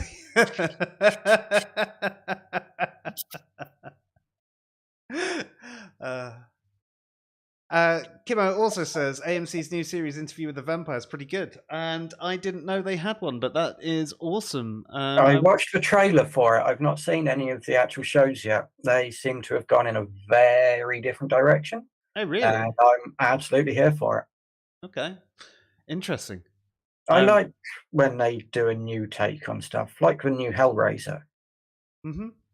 Phenomenal film. I can't remember. I'm slightly biased because the new Pinhead is a trans woman, but she's just so good. Yeah, I mean, I think that's a really great way for them to go. They basically did a reboot with it, and I really, really want to see it, because the Hellraiser films, I absolutely love them. Even though I find it really hard to watch the older ones because I feel they haven't dated particularly well. First one's still quite good. I find it hard to watch because, I mean, it could be the copy that I've got is, you know, too old, and I need to find a modern Blu-ray reformat of it all, and then maybe it'll look a little bit better again. But yeah, I don't know. I still like the concepts in them, but yeah. But I've already done a stream on horror movies, and we've got another one coming up soon. So let's steer away from that. Also, I don't know pop culture.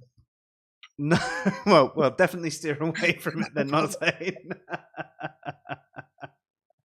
Ansfida says that he's always had his vinyls and CDs in alphabetical order by artist, then chronologically. It seems the only sensible way. But then, Led Zeppelin go under Z, and Kate Bush under B, and Black Sabbath under S, and so on. So it's like a last name sort of thing. I guess that sort of works. This is starting to be very confusing to me.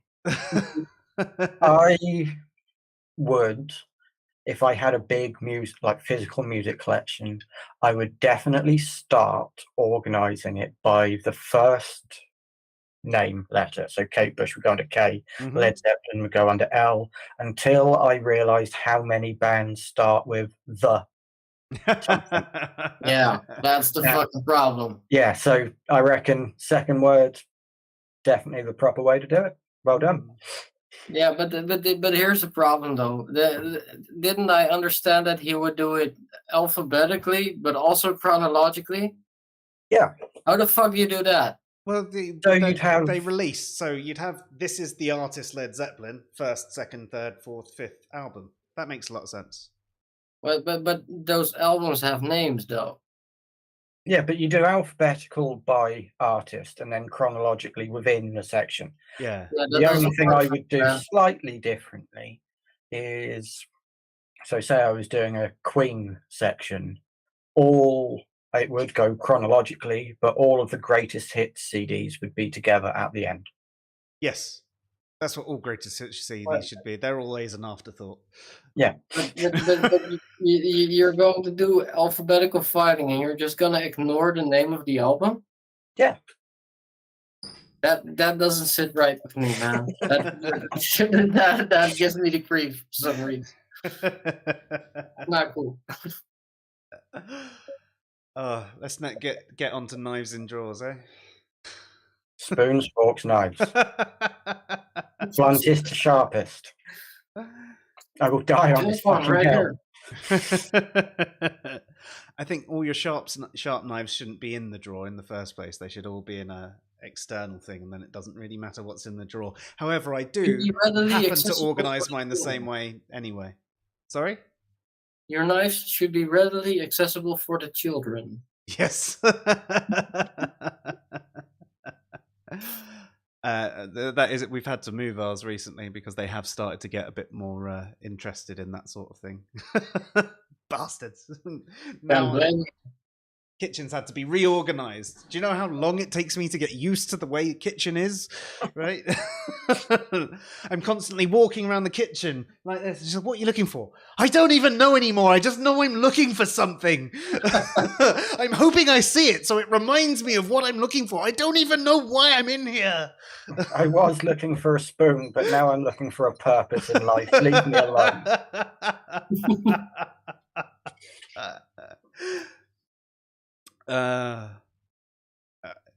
Yeah, Kimo says old hippies like me don't organize anything. I wish I could be that chill about it. I'm actually quite good at organizing something in the first place. I'm very bad at maintaining it. It takes a lot for me to maintain something, especially if someone else messes with my organization. Like, I might get in a really good habit, right? And once I get into a good habit, I can generally maintain it until someone else just does something. And it could be that they put the glass on the wrong shelf. Like, well, fuck it then. It's all ruined, isn't it? Yeah, the it's ruined now mentality can be quite fucking destructive. Yes. I must be so incredibly difficult to live with. My wife does very well putting up with me.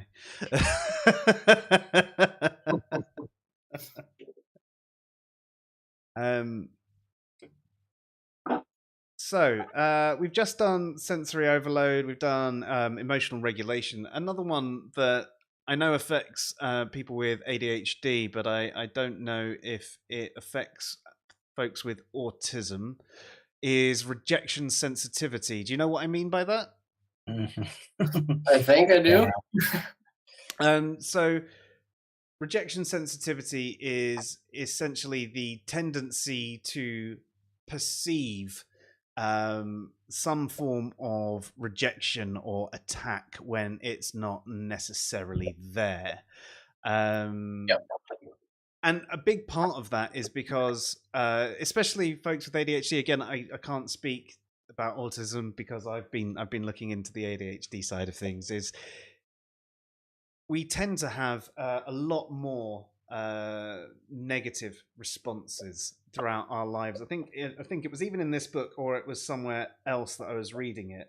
But I included it in one of my little videos that I was doing on rejection sensitivity. It's something like by the age of 12 or something like that, a child with ADHD would have had on average 20,000 more negative responses from an adult or a peer or anything like that. Basically rejection, some form of rejection, some form of being put down. And it gets to the point that because it happens so often, no matter how hard they're trying to do the right thing, that they start seeing it even when it isn't there, and they start reading into all these situations, and it just becomes, something quite normal, I guess. Something quite placid is what I mean by normal there. Like, so just a perfectly plain statement. It's seen as it's got some undertone to it. It's got some underhanded thing. Why are you saying this?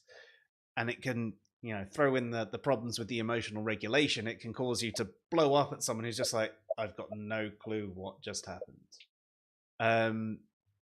But is that something that happens to people on the autism spectrum because of rejection sensitivity, or is it a different form of sensitivity? See, I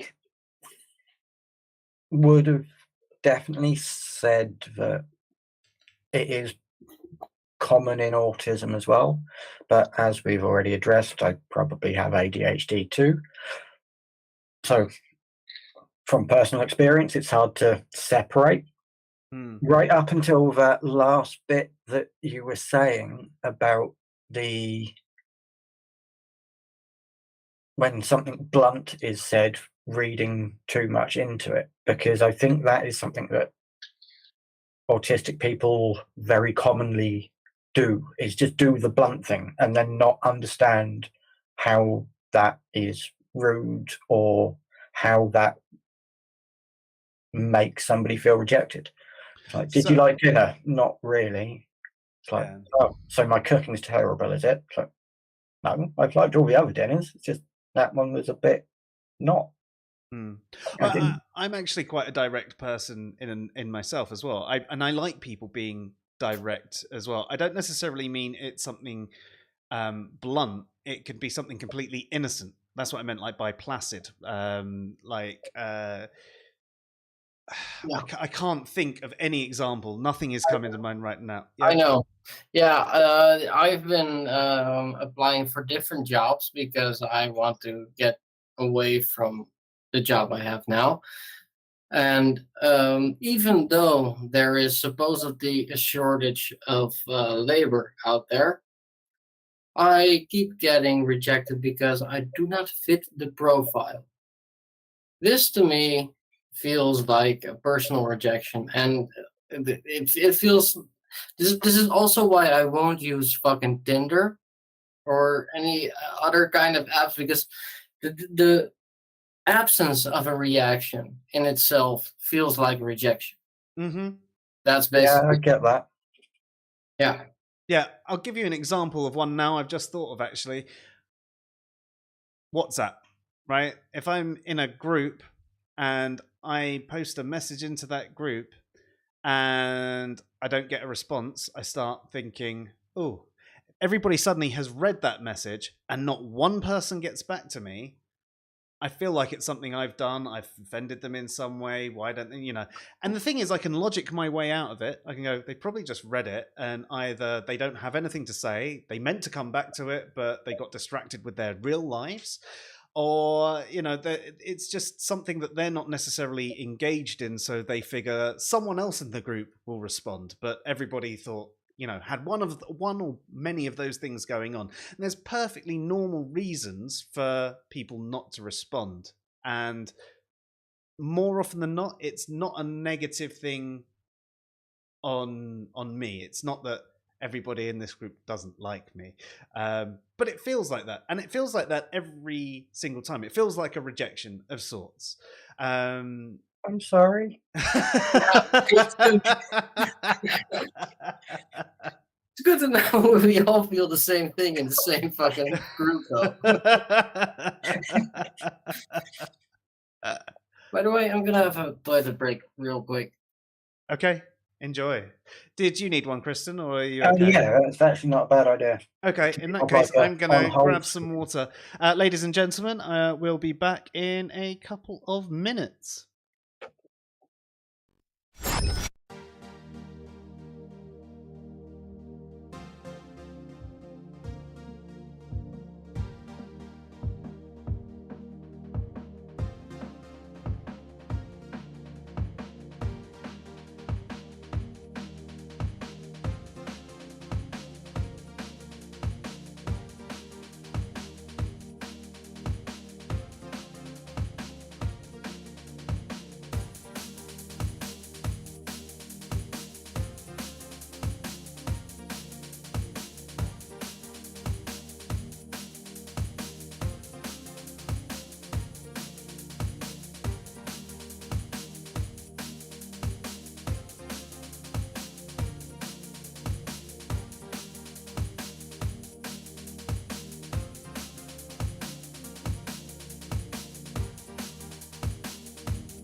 And we're back in the room.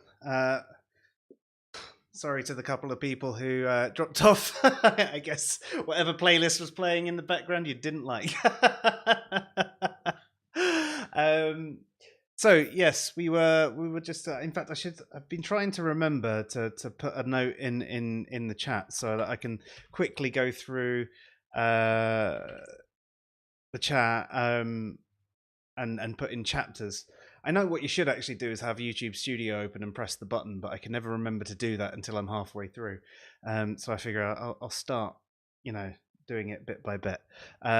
We were talking about rejection sensitivity. Ansfida, the reason you were not suddenly deafened is because I remembered to turn the volume down on the playlist to about 60%. That's why. It was one of those things that was always done. Like, yeah. So yes, rejection sensitivity. So with Martijn, you're saying that you think it's something that you definitely feel. You felt like it was a personal attack because you didn't feel like a fit the profile. Can you see this happening at other points throughout your life historically? Yeah, of course. I mean, we've all had romantic interest, right? I mean, yes, sort of happens in that area, right? Yeah. So do you think that there are times when you felt a rejection before there actually was one? Oftentimes, yeah. I never fit into any group, so you know what it's like when you get a crush on a popular girl, and you just you give up beforehand, right? So do you? So there's with the romantic issue.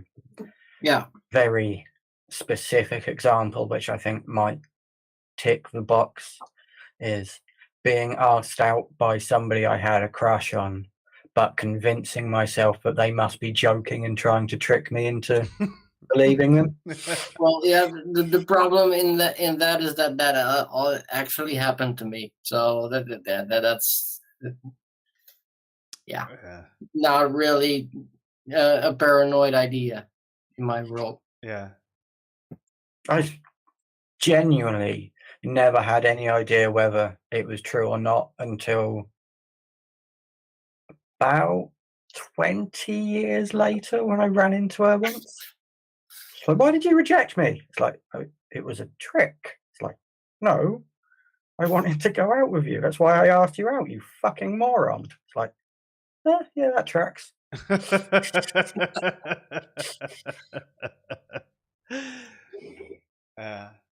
So, I mean, is rejection sensitivity something that is talked about within autism, or just something that you realize that you experience yourselves? Not something that has been raised in my course or with the diagnostic team or the charity. But I mean, the course that I did with one of the charities was just shockingly bad. Half the time I was correcting them as opposed to learning from them. It's like, no, that's not how that works. And like, why is it spelled like that? Oh dear.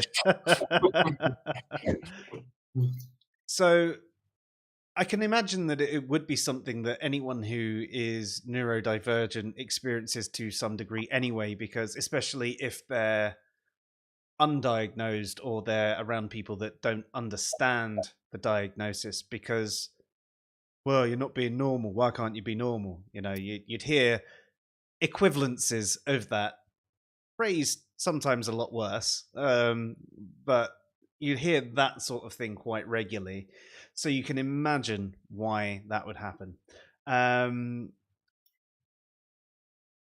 So maybe it is just something to expect in neurodivergence as well, but I think perhaps part of it is a lot of the behaviors that people who have ADHD have, especially when they're younger, are seen as not conforming to the school environment.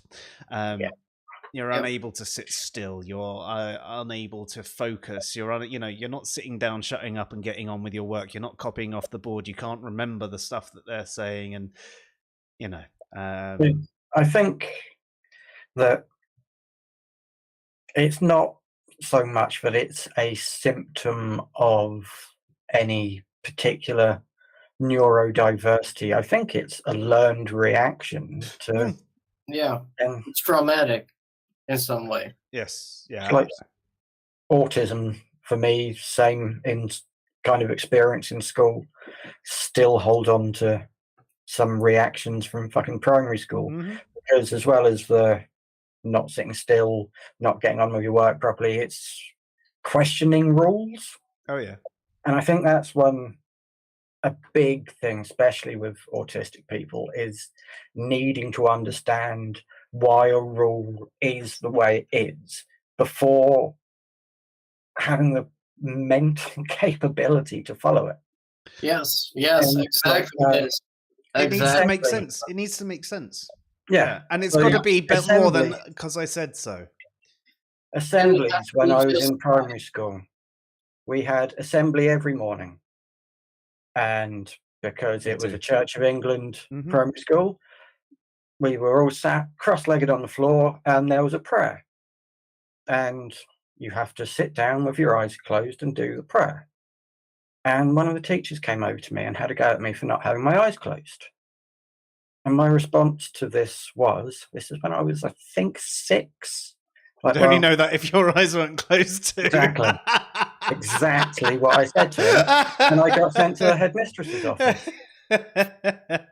And yeah, I still have a grudge 30 odd years later.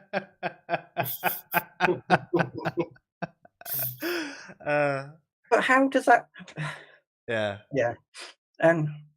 But yeah, that kind of experience throughout school was just constant. I spent so much time outside the headmistress's office at primary school and outside the head of year's office in secondary school, just for questioning shit. I think it's also, so this is slight divergence, but I think that questioning of established norms is partly why there are a lot more trans people in the autistic community than there are in the neurotypical community, because you're questioning, like, well, why does my gender need to do that? Why can't a guy wear a dress? Why is this what has been agreed on? Why is the social construct that? It makes no fucking sense. Let's just do whatever the fuck we want, so long as it's not being an issue to anyone else. Because there is quite a larger percentage of trans autistic people than there are. That's interesting, isn't it? I wonder what the stats actually are on that. Martijn, you were going to say as well your experience with questioning the rules and things like that and needing to understand them. Yeah, well, that's the thing that's always gotten me in trouble. Like I said, my reaction to most things that apparently that are now explained by my autism are things that just annoy me, that make me angry. And those are typically things like, like I said, unjust rules. That's one of the big ones, that we have a lot of them. But also unjustified rules. So like things where you don't know why, right? Like, that's rude. Why? Because people agree that it's rude. Like, what? So it's rude because it's rude. Fuck you. That doesn't make any sense. Yeah. Exactly. That sort of thing. What I've struggled with for most of my life, and actually still continue to struggle with, is the fact that people want to see you in a certain way. One of the things is that if I don't upkeep my beard, like really upkeep it, like do it like at least once a week, people are gonna say, "Oh, Aren't you looking Like scraggly? Joe. Yeah, the people make an issue out of that sort of stuff. I don't get it. I typically let it grow to about here, and then I cut it again. Mm-hmm. And those kinds of things, right? The things that people buy clothing with holes in them, but if my clothing that I bought without a hole in it gets a hole in it, I'm supposed to throw out that piece of clothing. No, you just resell it for twice the price. Exactly. I don't get that. Why the fuck do I have to do that? Those kinds of things. Those make me more or less. Fair, it does depend where the hole is, because that, like those arseless chaps that weren't bought like that. Well, I'm not hanging my dick out. I mean, come on. Yeah, I have to say, I mean, it's something that I remember conversations with my dad when I was younger, and it was one of the problems that I had with both my mum and my stepdad, because they would always just be because I said so, and it's the problems I had with schools because that's the rules. And I remember saying, like, he noticed if I understood the reasons behind it and it made sense, it wasn't a dumb rule, and it wasn't a rule that did just result in because I said so or some form of some tautology, you know, it would be fine and I'd get on and I'd do it. I just needed that understanding. And I guess a lot of kids actually need to have the time explained. Now, I know I get some kids go through the phase where they're really annoyed. Why? But I was past that. I was at a point where I needed a genuine explanation. Otherwise, it just seemed ridiculous. And the fact that I didn't get one, I found incredibly frustrating. It essentially comes down to most people treating you like, not just you, like kids, like they're Matilda's dad. You know, I'm big, you're small, I'm right, you're wrong.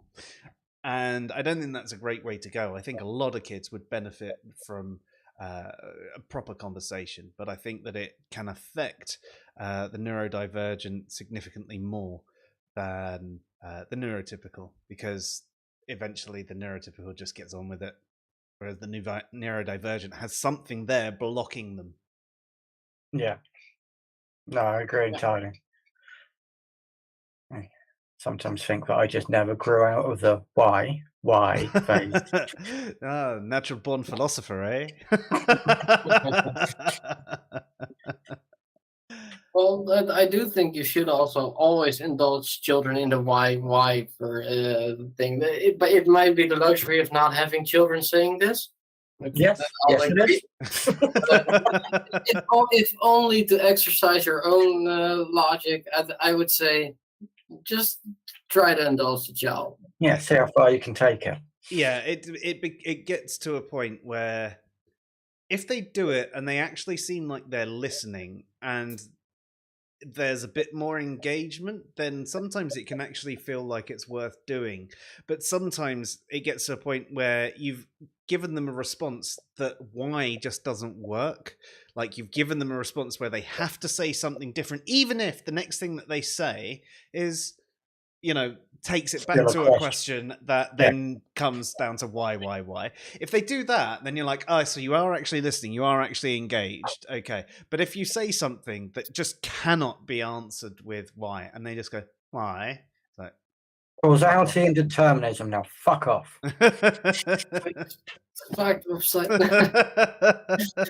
No, you see, this is one of the reasons I have chosen not to have children, because I can say I can give my opinion without having to be responsible. That's what you're going to say, so you could hit other people's children. I am afraid of hitting other people's children. No, don't be. It's easy. I've chosen not to have kids too. They're taking it pretty hard.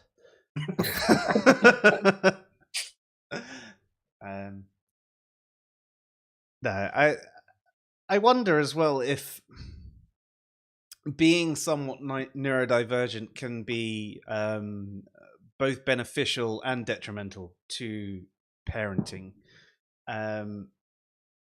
one of the things that they say about people with ADHD is it's basically like having a slightly drunk child all the time. You're basically a big kid. You're a bit more playful than the average adult. You want to get in, you want to get involved. So you're great to have at a family event, because generally you'll be the one keeping the kids entertained, especially if they're not yours. And I think, perhaps that side is beneficial, but there's other sides, obviously, like the rejection sensitivity and emotional regulation, that can be very detrimental to parenting. You've got a much you're more likely to fly off the handle over a small thing, and you're more likely to take something that they say a bit more personally, when actually they're just a kid. They don't even know what they're saying. Oh, wait till they get to puberty. I'm aware. 15-year-old, a 12-year-old, and a 9-year-old. Yes. Interesting times.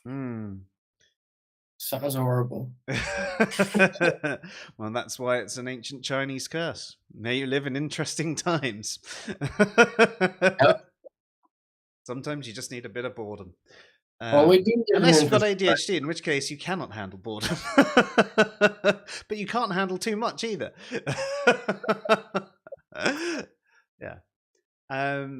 But I mean, what are your thoughts on that? I mean, obviously, Kristen, you've been a parent for quite a while now yourself. Are there certain things that you've probably found easier than other parents, and other things that you've probably found a bit more difficult to deal with?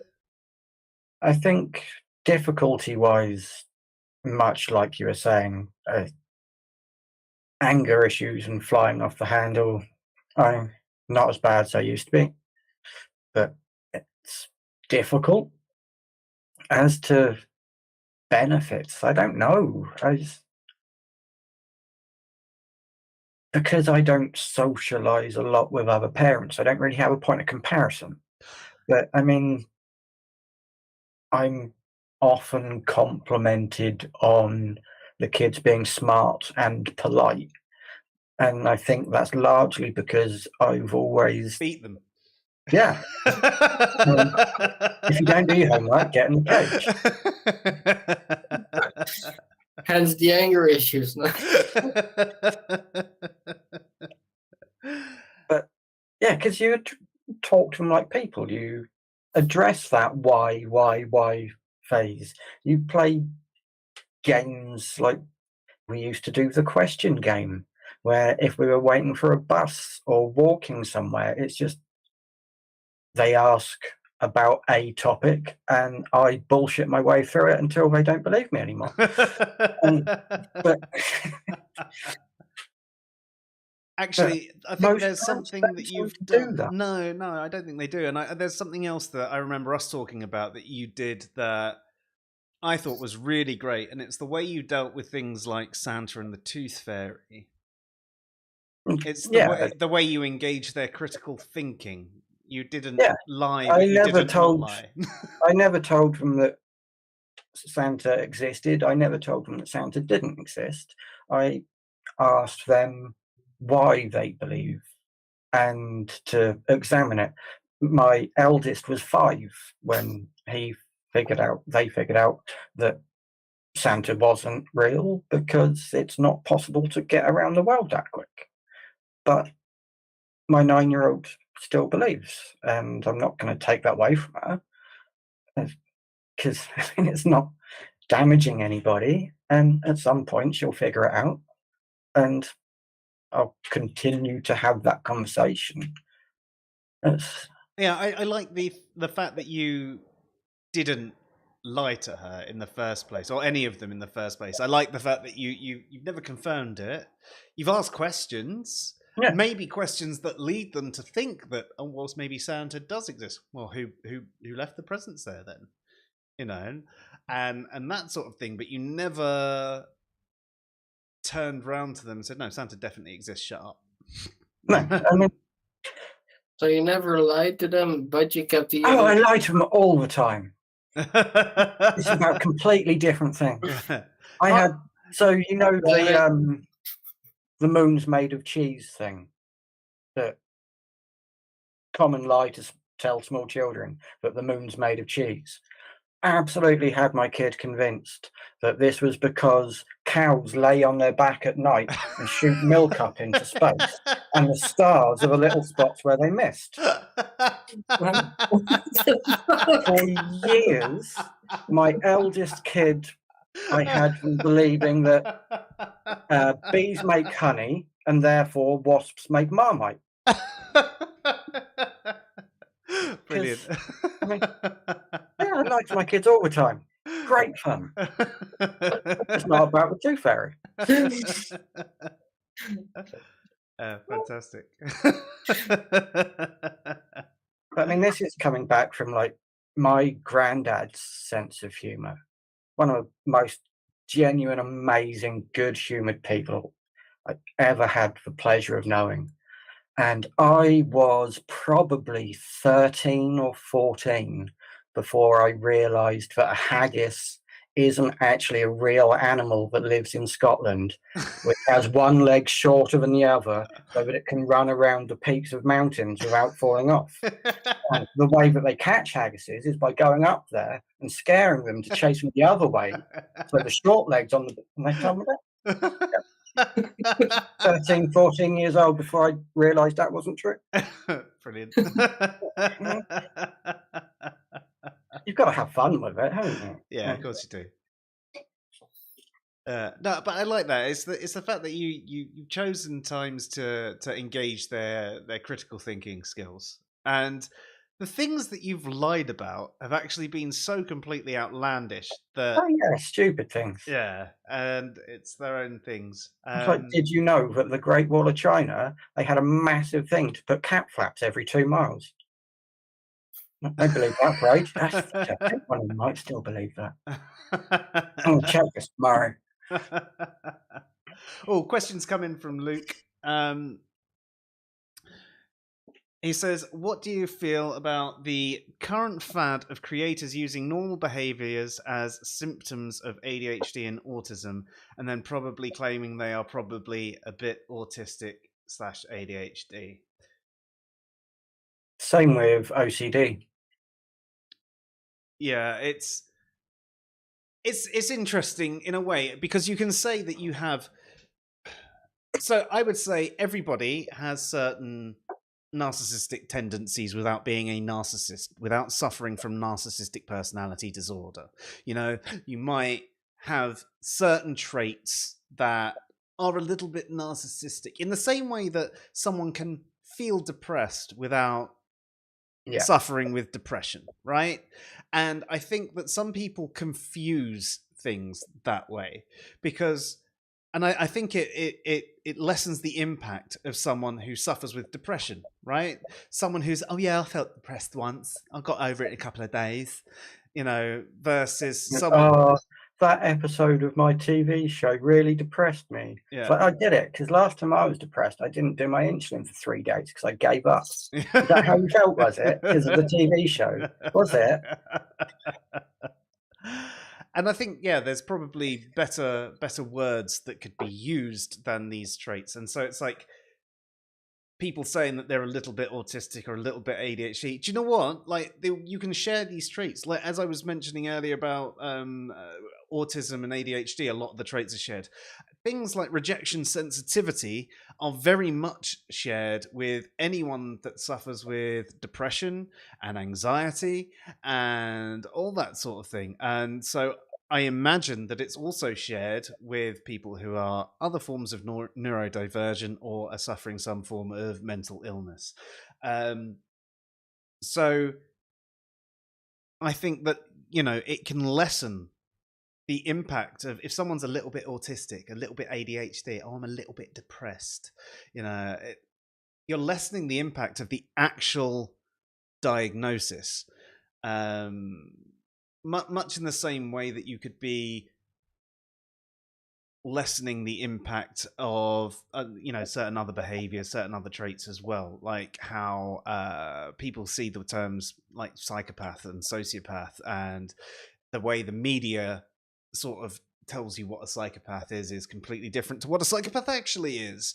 And everybody has these ideas. And it's the same sort of thing with like religion is a mental illness. You know, it's causing a stigma against mental illness and isn't actually anything like what a mental illness is. Sure, a religious person can be mentally ill, and do you know what? Someone else can be mentally ill who's not religious. And do you know what? They need help and understanding, not to be stigmatized as something that is wrong and evil. You want to deal with the problems with the religion, deal with the fucking religion. Don't try and stigmatize it by saying it's a mental illness. And so I suppose that now I've had a few seconds to think on it, that's sort of where I lean with this. I can understand that it can have a negative impact and can lessen, you know, things like an actual ADHD or autism diagnosis, because everybody thinks, well, yeah, we're all just a little bit autistic. We're all just a little bit ADHD. We all get it. And people don't get it. And this is the problem we were talking about earlier. People don't get other minds as much as they think they do. They think everybody's mind is like them. And if they think, well, yeah, I sort of suffer with that, so, and I can deal with it, why can't you? Rather than actually taking the time to understand how you specifically suffer with it. What about you guys? I think as well as the lessening effect in that way, it also makes people not believe it's true. So as well as lessening the severity of what autism and ADHD and other neurodivergencies like Tourette's and things like that can be like, it makes people not even believe that it's true of somebody. It's like, I'm autistic. Oh, everyone's a little bit autistic, is basically saying, well, no, you're fucking not. In energy. It's not saying that, but that's what it means as well. It's like, actual autism isn't really a thing, so you're lying. Everybody's just, yeah. Yes. So what was the exact question again?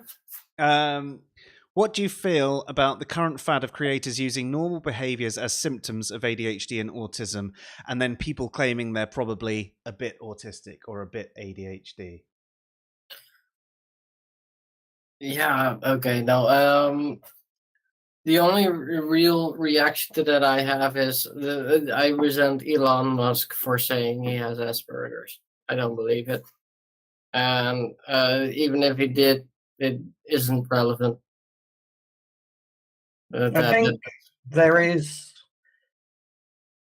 trying to find the silver lining and the positive spin. There might be an argument for normalizing. Yeah, no, but that's the same problem. I was thinking about exactly that thing whilst you were answering, and basically, when you look at popular media, for as far as I know it, and like I said on this stream, I don't really know it, but you basically have two depictions of autism. You have the very Asperger, Sherlock Holmesian kind of guy, and you have the heavy all the way on the other side of the spectrum autist that can't speak, can't that goes into a meltdown whenever somebody touches him. Those are basically the two depictions of autistic people in media. So I don't think that there's any kind of a redeeming quality on that side, because both are very unrealistic depictions, really. Yeah, that's fair. He's actually given an example saying that I think the difference is that, you know, they're saying things like 10 signs you might be autistic, and then one of them will be, you don't get some jokes. And it's that sort of thing. It's like, oh, I don't get some dope jokes. Maybe I'm a bit autistic. Yeah, or you could just be an idiot, Sharon. Or the joke sucks. I've never understood that part of the common perception of autism, of not getting jokes, because I mean, I know a lot of autistic people and we joke loads, and we get each other jokes, and The opinion is there's the overly literal side of it. There is an attitude that a lot of autistic people can be. Who was it in Guardians of the Galaxy? Drax. Yes, there is a sort of opinion, and again, this is a media sensationalization of it, that you get that type of autistic person very commonly, and they just they take everything completely literally, and I don't think that's true. I think there might be times when they take something literal that wasn't meant that way, or something that is misunderstood. I mean, that happens to me, but I think that it's probably, again, it's a case of something that's been turned into a bit of a caricature rather than a reality of what autistic people are actually like. I think a lot of us as well, because of being different to the people that we grew up around, will have learned to use humour as a language, almost as a social lubricant. As, oh, I'm not interesting or normal, but I can learn to be fucking funny. Well, that's the thing, right? That's what my therapist said. It gets difficult when you're diagnosed as an adult, because at the adult stage you will have learned to compromise for a lot of things you are actually lacking. So you're doing them in a different way, but you're still sort of doing them for the outside world. Yeah, that's fair. But also, like you said, it can just be that it's not that we don't get the jokes, it's just that so many jokes are shit. Yeah. But, oh, you didn't get the joke. It's like, no, it's that the punchline was because he was black. Yeah. Or it's only slapstick. Laugh because you're a racist piece of shit, not because I don't understand comedy. What I also notice is that when I find the premise of a joke faulty, then the joke is not funny. That is something that does play along. Some people think they make a funny joke when they do it on an imaginary reality. Then that's. I sometimes have that issue with movies, actually. Sometimes if one of the things I like about sci-fi is I see it quite often as science possibility. And sometimes the science is so bad, it's basically magic dressed up as science. Lucy. Oh, yes. Oh, your face. Fuck you. But the issue with that one, and I know we've personally discussed this, is it's not just that the premise is bad with that, because that premise is done fucking amazingly limitless. Yeah, the 10% of your brain bullshit is a crap premise, but Limitless does a fucking amazing film with it, and Lucy is science is magic. Yes. I have no idea what you're talking about. You've not seen Limitless or Lucy? Well, never watched Lucy. I've seen Limitless, but that's like 7 years ago, so that's... Lucy is used as a drug mule, and the stuff explodes, and she can now use 100% of her brain, which means she can change the color of her hair, go back in time, and turn herself into a thumb drive. That's how the movie ends. Yeah. She just turns into a fucking thumb drive. Well, she becomes sort of Rick and Morty. It's like, if you think really, really, really hard, Rick and Morty's more believable. Yes. Other things where one little bit just ruins it, like fucking Jupiter Ascending. What one was that? I know I've seen it on Netflix, but Mila Kunis, I think, and Channing Tatum, and she ends up being like the long lost princess of some fucking star system, or I don't remember. But they have hover boots. Oh, maybe I haven't seen it. I'm thinking of Jupiter Rising or something like that. Maybe I haven't seen Jupiter Ascending. But the way they justify that hover boots work is that they channel gravity through differential equations. That's not what any of those fucking words mean. I genuinely don't know if the rest of the film's good. Could be amazing. I hate it.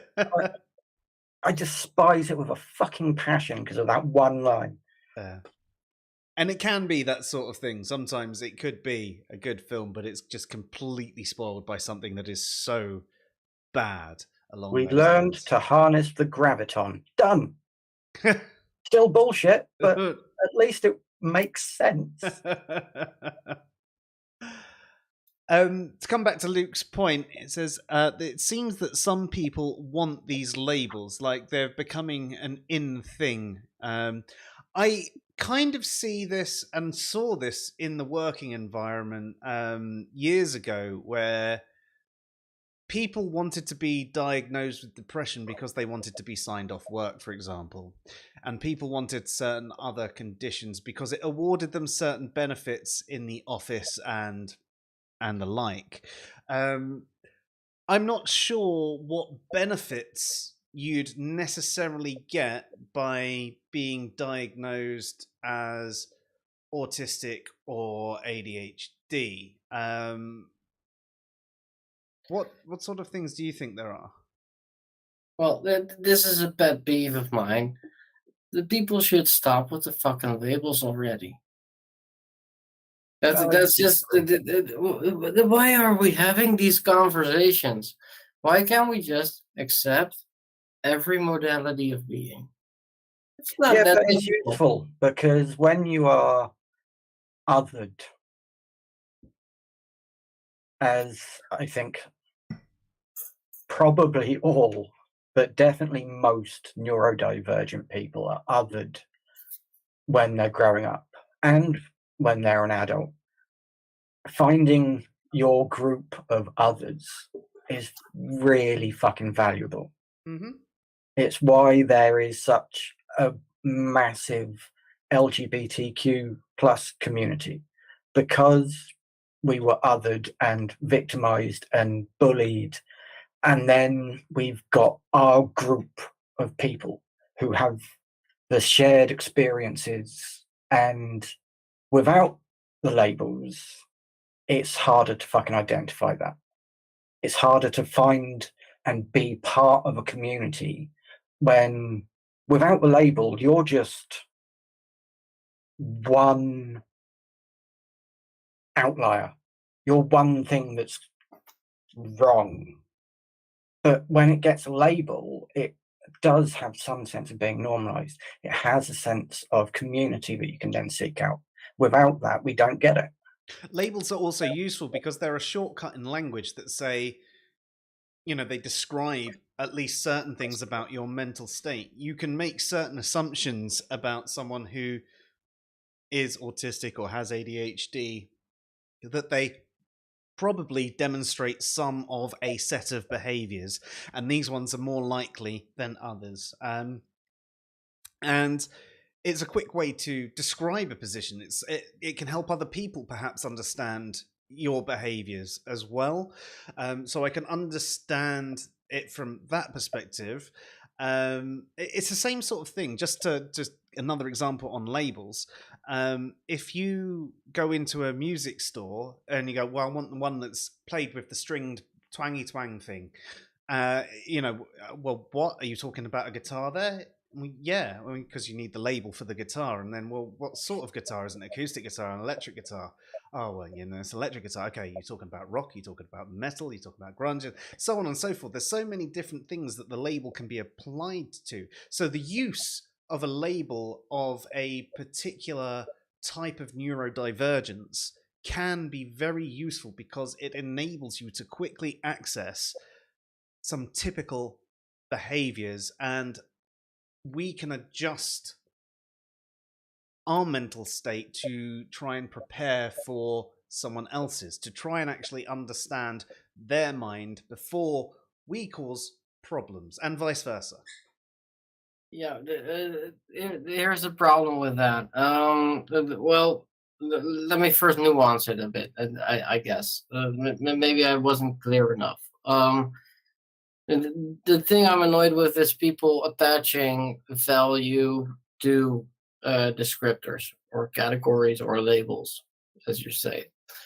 The thing is that we are having a whole lot of unnecessary discussions in our societies simply because we hold these descriptors to resemble some kind of truth. Whilst they don't, they describe a truth. They don't resemble the truth, right? So what we have, for instance, when we look at gender diversity, because that's top of mind politically now, we've all, at least most of us, we've all grown up with these two labels: man, woman. Right? That's what we're all used to, and now something is defying that binary, which means people get panicked. People's sense of reality is in some way being jarred, and that leads to a whole lot of unnecessary controversy. Whilst we can also all just accept that by the nature of things and the development of life, and thus also human life, the things are diverse in ways that we can't name yet. And maybe we shouldn't name, because when we do name them, we have the experience of having certain expectations of them, which I are think unduly restricting. So we are unduly restricting ourselves constantly because of this. I think that that's is what more annoys of a problem with the people who are having a negative reaction. It's going back again to, oh, we've always done it this way, so we're going to carry on doing it this way. The problem isn't with the change or the label. The problem is squarely at their feet. Well, I think I don't. that a part is the label. It's not for nothing that I don't know if you've been experiencing this, but because my YouTube usage is fairly political, I've been harassed the last few months with some kind of a documentary that one of the stooges of Ben Shapiro made about what is a woman. It has been an advertisement on my YouTube more often than I can count. And that is someone desperately gripping to a category, if you ask me. Yeah, I mean, this is I see what you mean to an extent, is the fact that labels are created. So, for example, the gender labels were originally created to describe expected behaviors of a sex, and those expected behaviors did differ from culture to culture. So it shows that, the gender label was a social construct. Yes, there were some key things that you would see from culture to culture that were probably shared, but there were certain expectations that altered from these different cultures. And you have people who are steadfast in, this is my culture's opinion of this particular thing, and this is what a woman should be, this is what a man should be. And the problem is with them. The problem is with them, but they're using the label to that detrimental effect, because, as you said, Kristen, we've always used the label to mean this thing, so this is what it should continue to mean. And actually, if we looked past the labels, if we got rid of the concept of gender and we let people just be who they were, and the only thing that was there was the presentation of biological sex at birth, and that's about as much as you can say accurately, and that was the only thing that went down on these forms, and the rest of it just didn't matter. It didn't matter what you wore. It didn't matter how you acted. It didn't matter if you were, someone that was born male, but you actually demonstrated a ton of female qualities, because that's not important. What is important is that you're a good person, and actually these gender expectations are not put on you. And I think I understand where you're coming from, but the whole problem is people clinging to that label. I don't think you'll have the same sort of issue with a diagnosis of something medical. Depression is depression. It's as it is defined, and ADHD, autism, so on and so forth. It's not the same as something that is a purely socially constructed set of behaviors that we expect of a sex. It's saying this condition ticks these boxes, and if it ticks enough of these boxes, that is the diagnosis. And I mean, therefore, the one thing that would go against Sorry? the one thing which would go against that is the fact that if you look in old versions of the DSM, it has gender dysphoria as a diagnosable condition. But I think largely I agree with your point, yeah. Science can improve and change. I don't... No, can't. Fuck you. It's always been like this. But I think that's part of the parcel. But yeah, there might be something that turns around when they actually turn around and go, oh, actually, no, we've realized that maybe ADHD is split into... I mean, there are even different subcategories of ADHD, but let's just say there weren't. It was all regarded as one thing. They might want to say, oh, no, there's two key to different types of ADHD. Oh, and actually, no, it's broken down further and further into different distinct labels to more accurately describe certain traits that you'd get. And that might happen. But I don't think that would necessarily negate the key characteristics of something like ADHD. Whereas... it just then becomes an umbrella term as opposed to a specific. Exactly. And I don't think that's the same sort of thing with gender, because gender, as I said, is essentially the expected behaviors of a sex.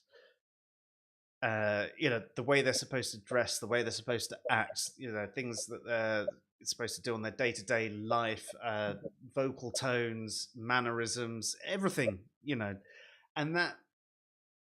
doesn't one give rise to the other, though? I mean, doesn't the average behavior of someone suffering X lead to the expectation that someone suffering X will exhibit those behaviors? Sure. There's a certain descriptive bit to it, and there was a point where in history we can say that there were definitely more commonalities with the expectations on women, perhaps, to be those that stayed at home looking after the kids, because there weren't things like formula and so on and so forth, and it was the man that went out. But I don't think that is enough to say that actually is what a man and woman should do. I think it was necessary of the time. It's a relativistic term. We've already said it's relative to each culture. It's also relative to the time period. And right now, I don't think it's really relevant at all. I mean, it's relevant in the sense that it's a big issue. And I'm not trying to say that anyone who's going through these problems isn't suffering these issues. And, I'm not saying that at all. I'm saying that the big issue is it shouldn't really be expected that people are acting in these ways anymore. We're at a point in our history where people should just be allowed to be people, and the rest of it is just meh, it shouldn't matter anymore. Well, should I agree? Yeah. I mean, that was largely your point to start with, wasn't it, Martijn? Yeah. Well, yes and no. I mean, the thing is, the reality is that when it comes back to the question about the people assuming the label, right? The label, the desire to assume that label is given by the pop culture references, the two I previously named. Everyone wants to be Sherlock. Therefore, it does sort of set undue expectations, and that is. I hesitate in calling it a stigma, but I do think it does sort of work out that way in some sort of sense, right? Because you're expected, because you're autistic, to either be sort of the mute in the corner, or the brilliant solve everything guy, and I think that can be a problem. That's yeah, I suppose that's a problem of lack of understanding. lack of understanding, unmanaged expectations. Essentially, it's kind of like when there's the things, the issues with both positive and negative racism as well. In the same way that you certain comments, like you expect all Asians to be good at math and that sort of thing, like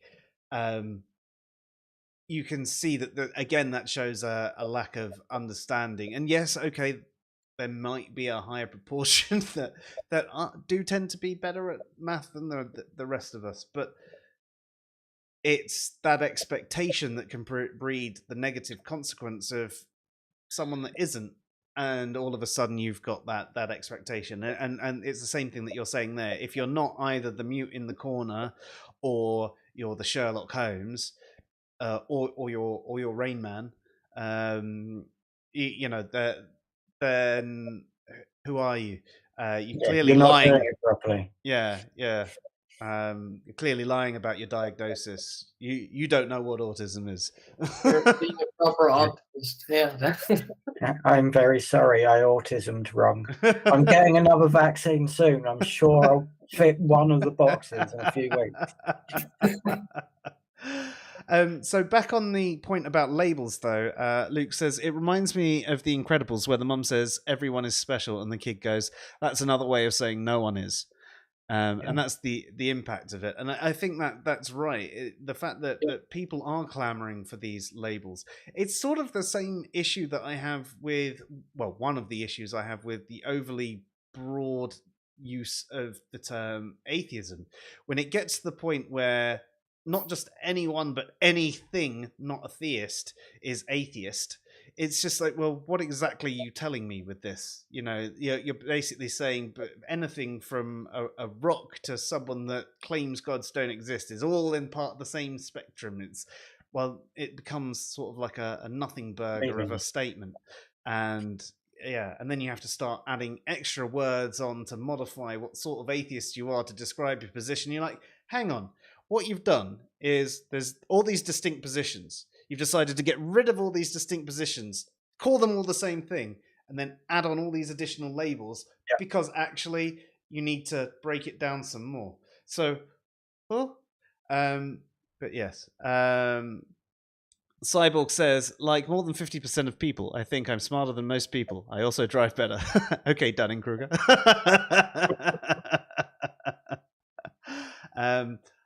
I tend to think I don't really drive particularly well, but then I don't have a license. So I don't, but need to connect. Reminds me of the phrase, if you understand something, you can explain it easily in a sentence. I don't agree with it at all, but some people think that it's true just because it is for them personally. I think that it depends on the thing. There are some things that you can't explain in a sentence, but I think there are, the way I prefer to see it is, if you really, really, truly understand something, you can explain it so well that a 5-year-old can understand. I was about to bring that up. Isn't that commonly attributed, or probably misattributed, to Einstein? It's probably misattributed to him, but that's where I've heard it attributed to. And I think I would try and hope that I could at least reach a teenager. I don't think I understand pretty much anything well enough to explain it simply enough so that a 5-year-old can understand.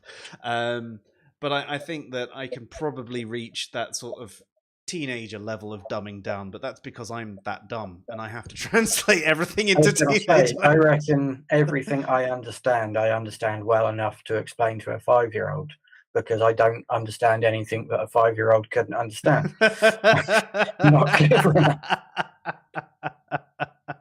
Through analogy, let's say that I can teach a 4-year-old how to roll a dice. I Die. thought you were going to say roll a joint then. Yeah. Roll a joint, but no. That'll take Gotta be at least 6. 13-year-old.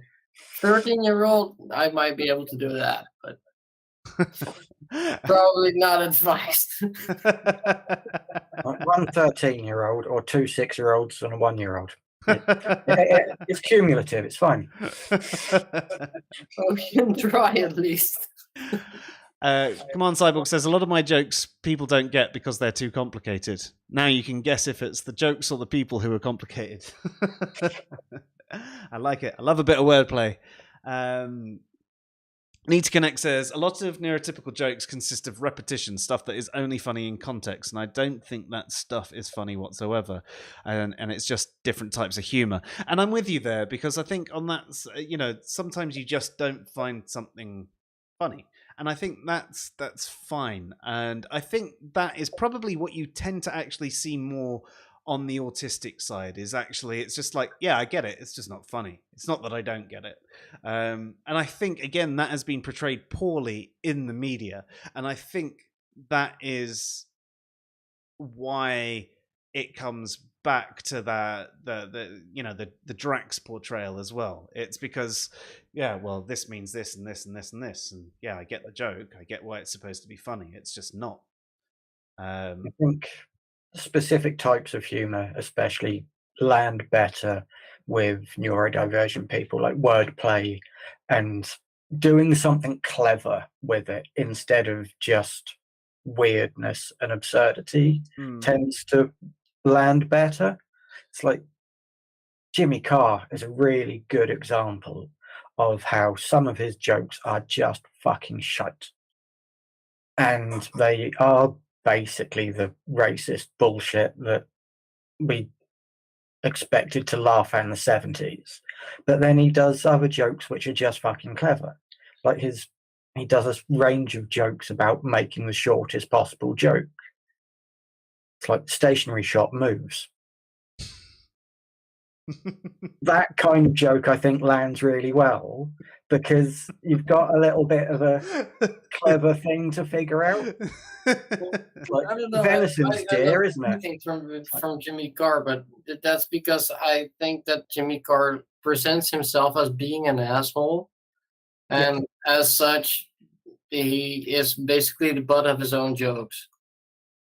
I think a lot of the times when he does offensive stuff, he does it in a slightly more clever way than people like, say, Frankie Boyle. Jimmy Carr has made a point of explaining that when he makes an offensive joke, he likes to do it to see people's reaction of they laugh and then it's for sharp intake. And it's measuring where, or getting people to measure their own line of what's okay and what isn't. And there's a commentary there that I think can be valuable. But I am of a line where I draw it sooner than some of the jokes that he goes to. I think some of his jokes are far beyond the line, but other ones can be really clever. And having a comedian actually walk you through that, it's like, okay, you're all right with that. What about this? Okay, what about, and holding your hand up to the line where you draw. I think that's kind of valuable. Seems like the wrong, it seems a bit of an exaggeration, but it's clever. Yeah. I suppose it can have a certain value in the same way that you should. I suppose applying good skepticism to your own beliefs can have a good value. If checking if there's any tension between any of your beliefs, and that's what he's sort of doing. He's checking the tension between what you find funny and what you find appropriate. Yes, and you can find something funny that's also not appropriate, and all the time. Yes. Yep. And you can have a guilty laugh, or you can sort of justify it through like, this is only funny because it's a comedy. It's not actually funny in any way, shape, or form. It's only funny for these reasons. Well, that's basically Jimmy Carr. I only love Jimmy Carr because he's fucking grotesque. that's awesome to me. I mean, I think I've told you in the group app more than once that if there is a devil, it's Jimmy Carr. He looks like the devil would look, and he says the things that he would say. I mean, yeah, he laughs backwards. Yeah.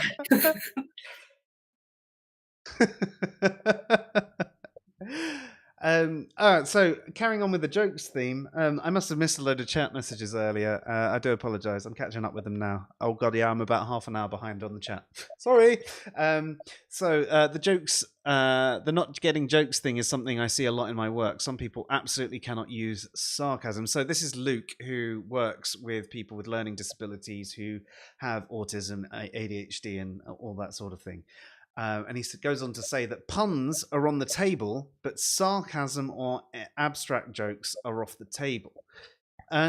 So, Kristen, I've never noticed you have any problems with sarcasm yourself. In fact, you seem quite fluid in it. But is in your No, I'm fucking terrible at it. In your circles, is there any sort of issues with that sort of thing?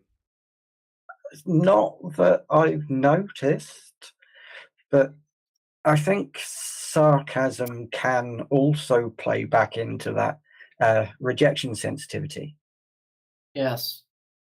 Because it's potentially sowing a seed of doubt that you might take too literally.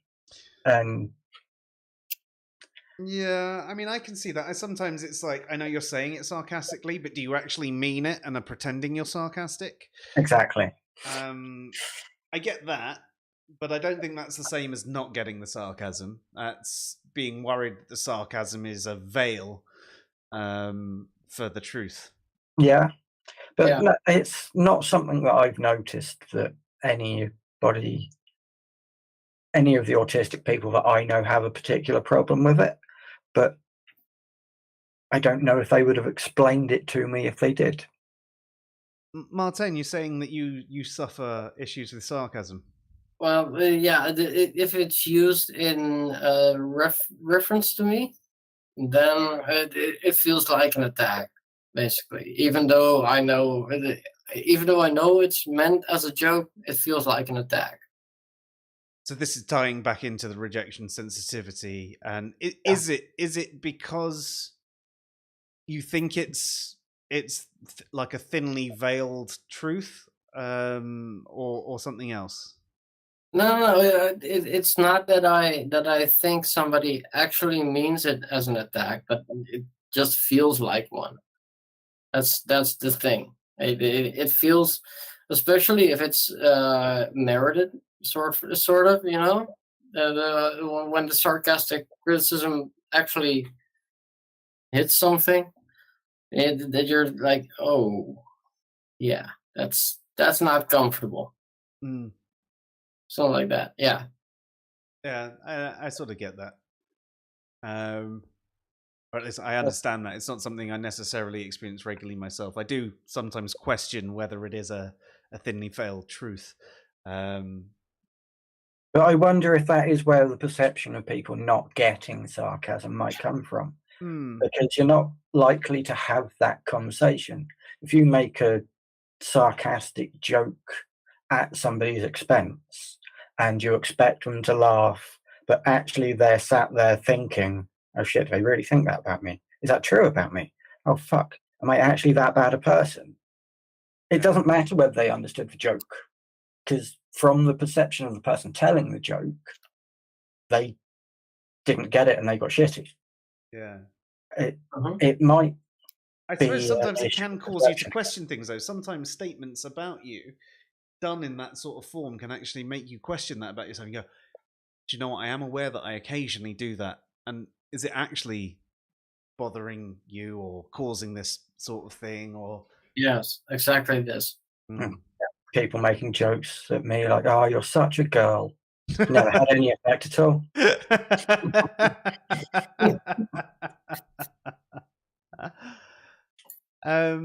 Yeah, it could be where the perception comes, although maybe again it's a difference in the type of person, because obviously Luke works with people who have learning disabilities, and what that usually means is they have a really low IQ, and sort of in the sort of 70s, I believe, or lower, and that could be another thing with being able to interpret the sarcasm.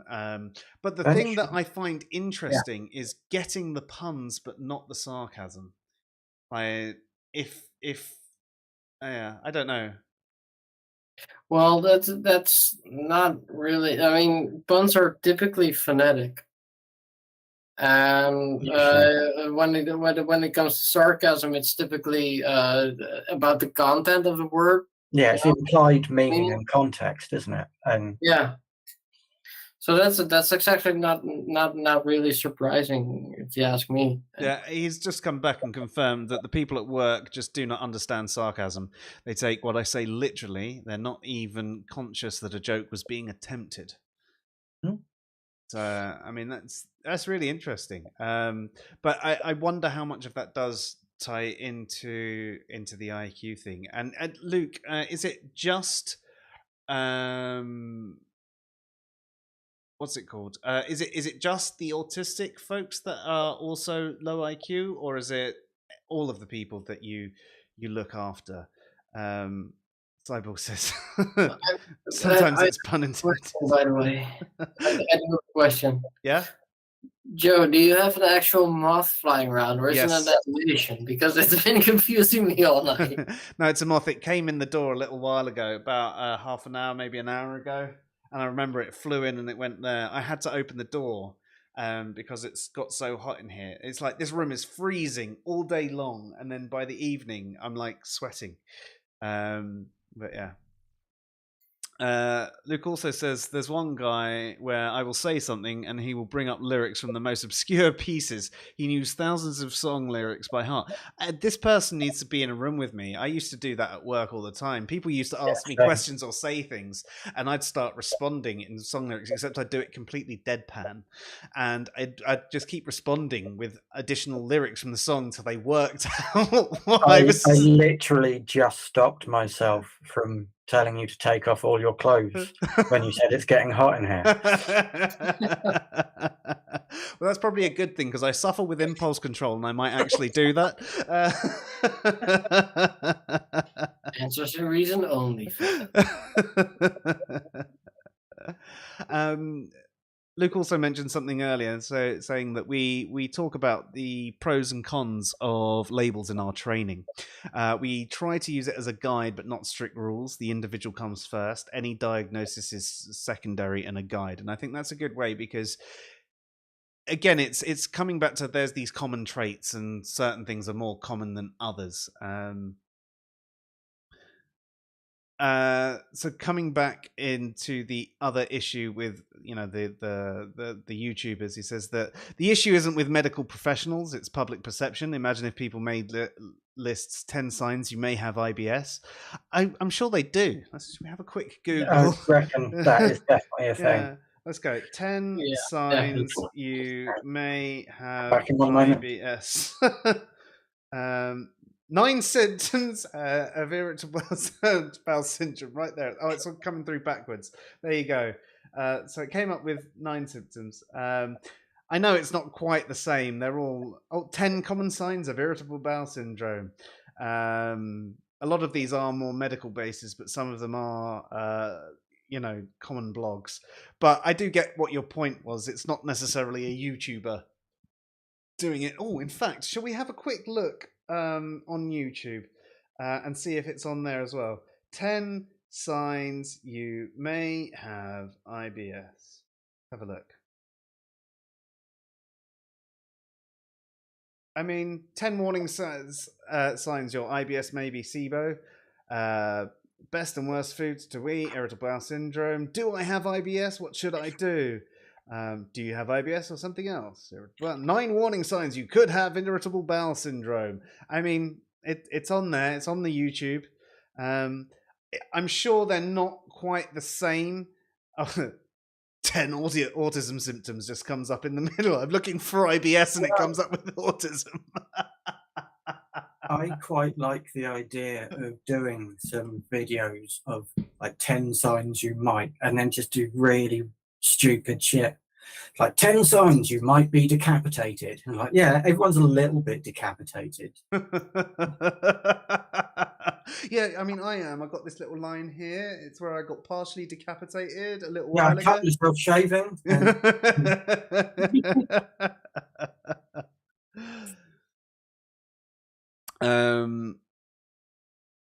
So yes, come back. So it's the stereotypes are the issues with labels. We stop seeing the individual and see the label. That's why, with the exception of autism, professionals separate the diagnosis from the individual. Like they have a diagnosis of depression, rather than they are a depressive. So yeah, that makes a lot of sense. There is a few people we support who only have an autism diagnosis, and they are included that. Learning disabilities confounds it, but it happens on its own as well. But that's why the spectrum is so interesting, because different autistic people have different strengths and weaknesses in different areas. Yeah, and that's one of the things that is quite complicated. It is one of those things that is incredibly broad, and as you were saying right at the beginning, Kristen, it's not necessarily a spectrum so much as it's a color graph of all the things down, and it's you might have a few of these and a few of these and a few of those and a few of those, and everybody's could be a completely different color graph. Yeah, absolutely. There are common traits, but you don't have to have all of them, and you'll have different ones at different levels and intensities, and it, like you say, it's like a color graph entirely. Awesome. Right. Okay. So I've just seen the time, and I've got work in the morning. So I think we're going to wrap things up. If there's any questions in the chat, get them in now. Do either of you want to ask anything, say anything, get something off your chest, or shill for a personal project? Drop links in the chat or anything like that. One thing I wanted to add specifically with regards to diagnosis is we are lucky to be in positions where we're privileged enough to get a diagnosis, and a lot of people don't. And I see so many people online, it's like, well, you don't have a diagnosis, so you're not autistic. It's like, well, fuck you. I didn't have a diagnosis at one point. There was a day before I had a diagnosis. I was just as autistic then as I was the day after. And self-diagnosis is a troublesome area. Mm-hmm. But I trust that person I meet knows themselves a damn sight better than I know them. So you got to have a little bit of fucking respect for this kind of stuff as well. And I see a lot of disrespect for it online. Mm-hmm. And I think part of that comes down to the cheapening that goes on, like Luke was bringing up earlier with the TikTokers, and sort of almost the glamorizing it, and the people being a little bit autistic, and therefore it ruins part of it. Martijn, was there anything you wanted to say or get off your chest? Well, the only thing is that for me, being diagnosed has been a liberation and an affirmation of myself, sort of. And if anybody listening is maybe doubting, go through an eventual diagnosing process and see whether or not it's the case. Yeah, if you've got the option and the access to that, then as long as you do, yeah, of course. What's the worst that's going to happen? You go through it and they say no. Exactly. Yeah. Nothing, you're not going to end up in a worse situation than you are now, and you could end up in a much better situation, even if it's just a bit of, as you say, a bit of affirmation and a bit of learning, a bit of direction to your life, a bit of, so this is what I need to do, this is what I need to learn, this is what I need to know. These are other people who are going through the same thing. Or the other side, for me, it's been a lot of affirmation, like, I don't need to learn this necessarily, because even though it may be expected of me, it's just something I don't really want. And that's maybe not good for my own psychological well-being, so I would just won't. Yeah. Fair. Yeah. Luke says, this is not a question, but thank you for having such an open conversation about these topics. It's something I'm very passionate about, and I appreciate you all. Luke, I'd love for you to come on and have this sort of conversation with us in future and share some of your experiences. I know that obviously you've got the patient confidentiality, so it wouldn't be talking about specific things at work, more general experiences and the like. I wouldn't want you to have to go through that, but I'd love to hear some more about it from your perspective as someone who deals with people like us.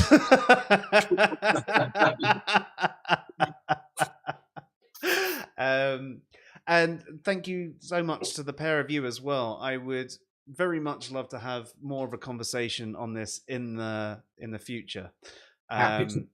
It's, you know, I know we're all at different places in our journey, but it would be nice to occasionally have a check-in and just see how it's going.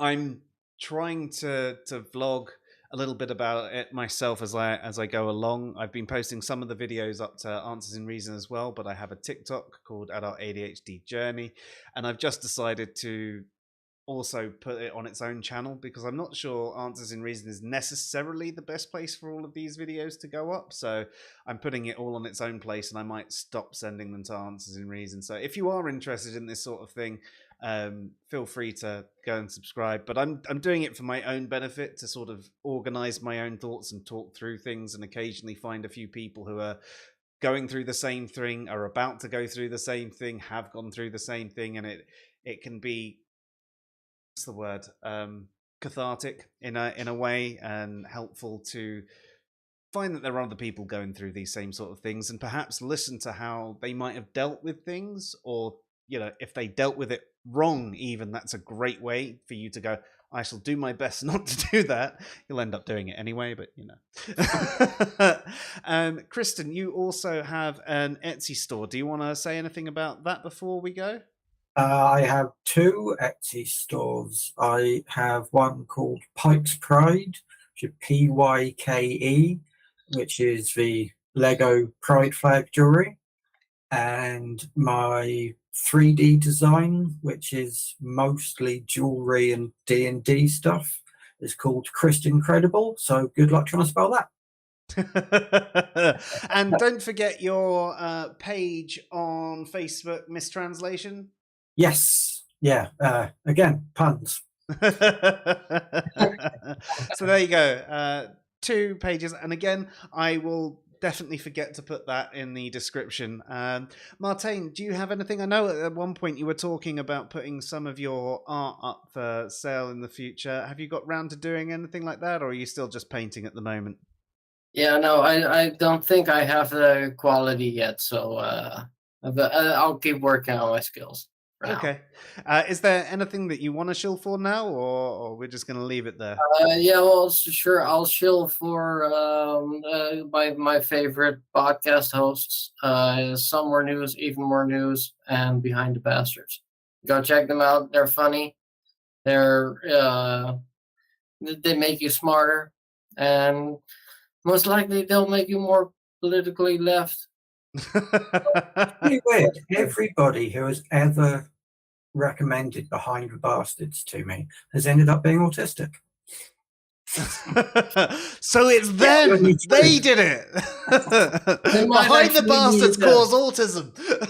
If you think you're autistic, go watch Behind the Bastards. If you like it, you know you are.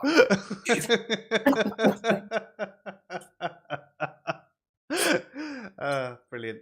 Awesome. Well, again, thank you everybody who's watched, especially those of you live in the chat with us, but not to forget those of you who are sitting there in the ether and those who are catching the re-one. Thank you very much. And obviously, thank you so much to my guests, Kristen and Martijn, who are both authors at Answers in Reason, and you should check out their articles as well. Once upon a time. Been like 3 years, but sure. Yeah, you know. Sticks and how to use them. Oh yeah, read it. It's got a psychopath. There you go. There's 2 articles by them. If you want to read one of mine, which is actually good, check out the homeopathy one. Yes. Yeah, was that the only thing cured by homeopathy is prosperity? Yes, I think that was what I called it. Yeah. Yeah, that is a better article. But if you want something to just be, you know, with the psychopath one, it's a fun article. Pissed off a lot of people. And that can be fun. Awesome. So thank you very much, everyone. This has been the SciPhi Show, and we've been discussing the adult diagnosis of autism and ADHD. I'm Joe. I'm Martijn. And I'm Kristen. Have a good night, all. Good night. Doodles.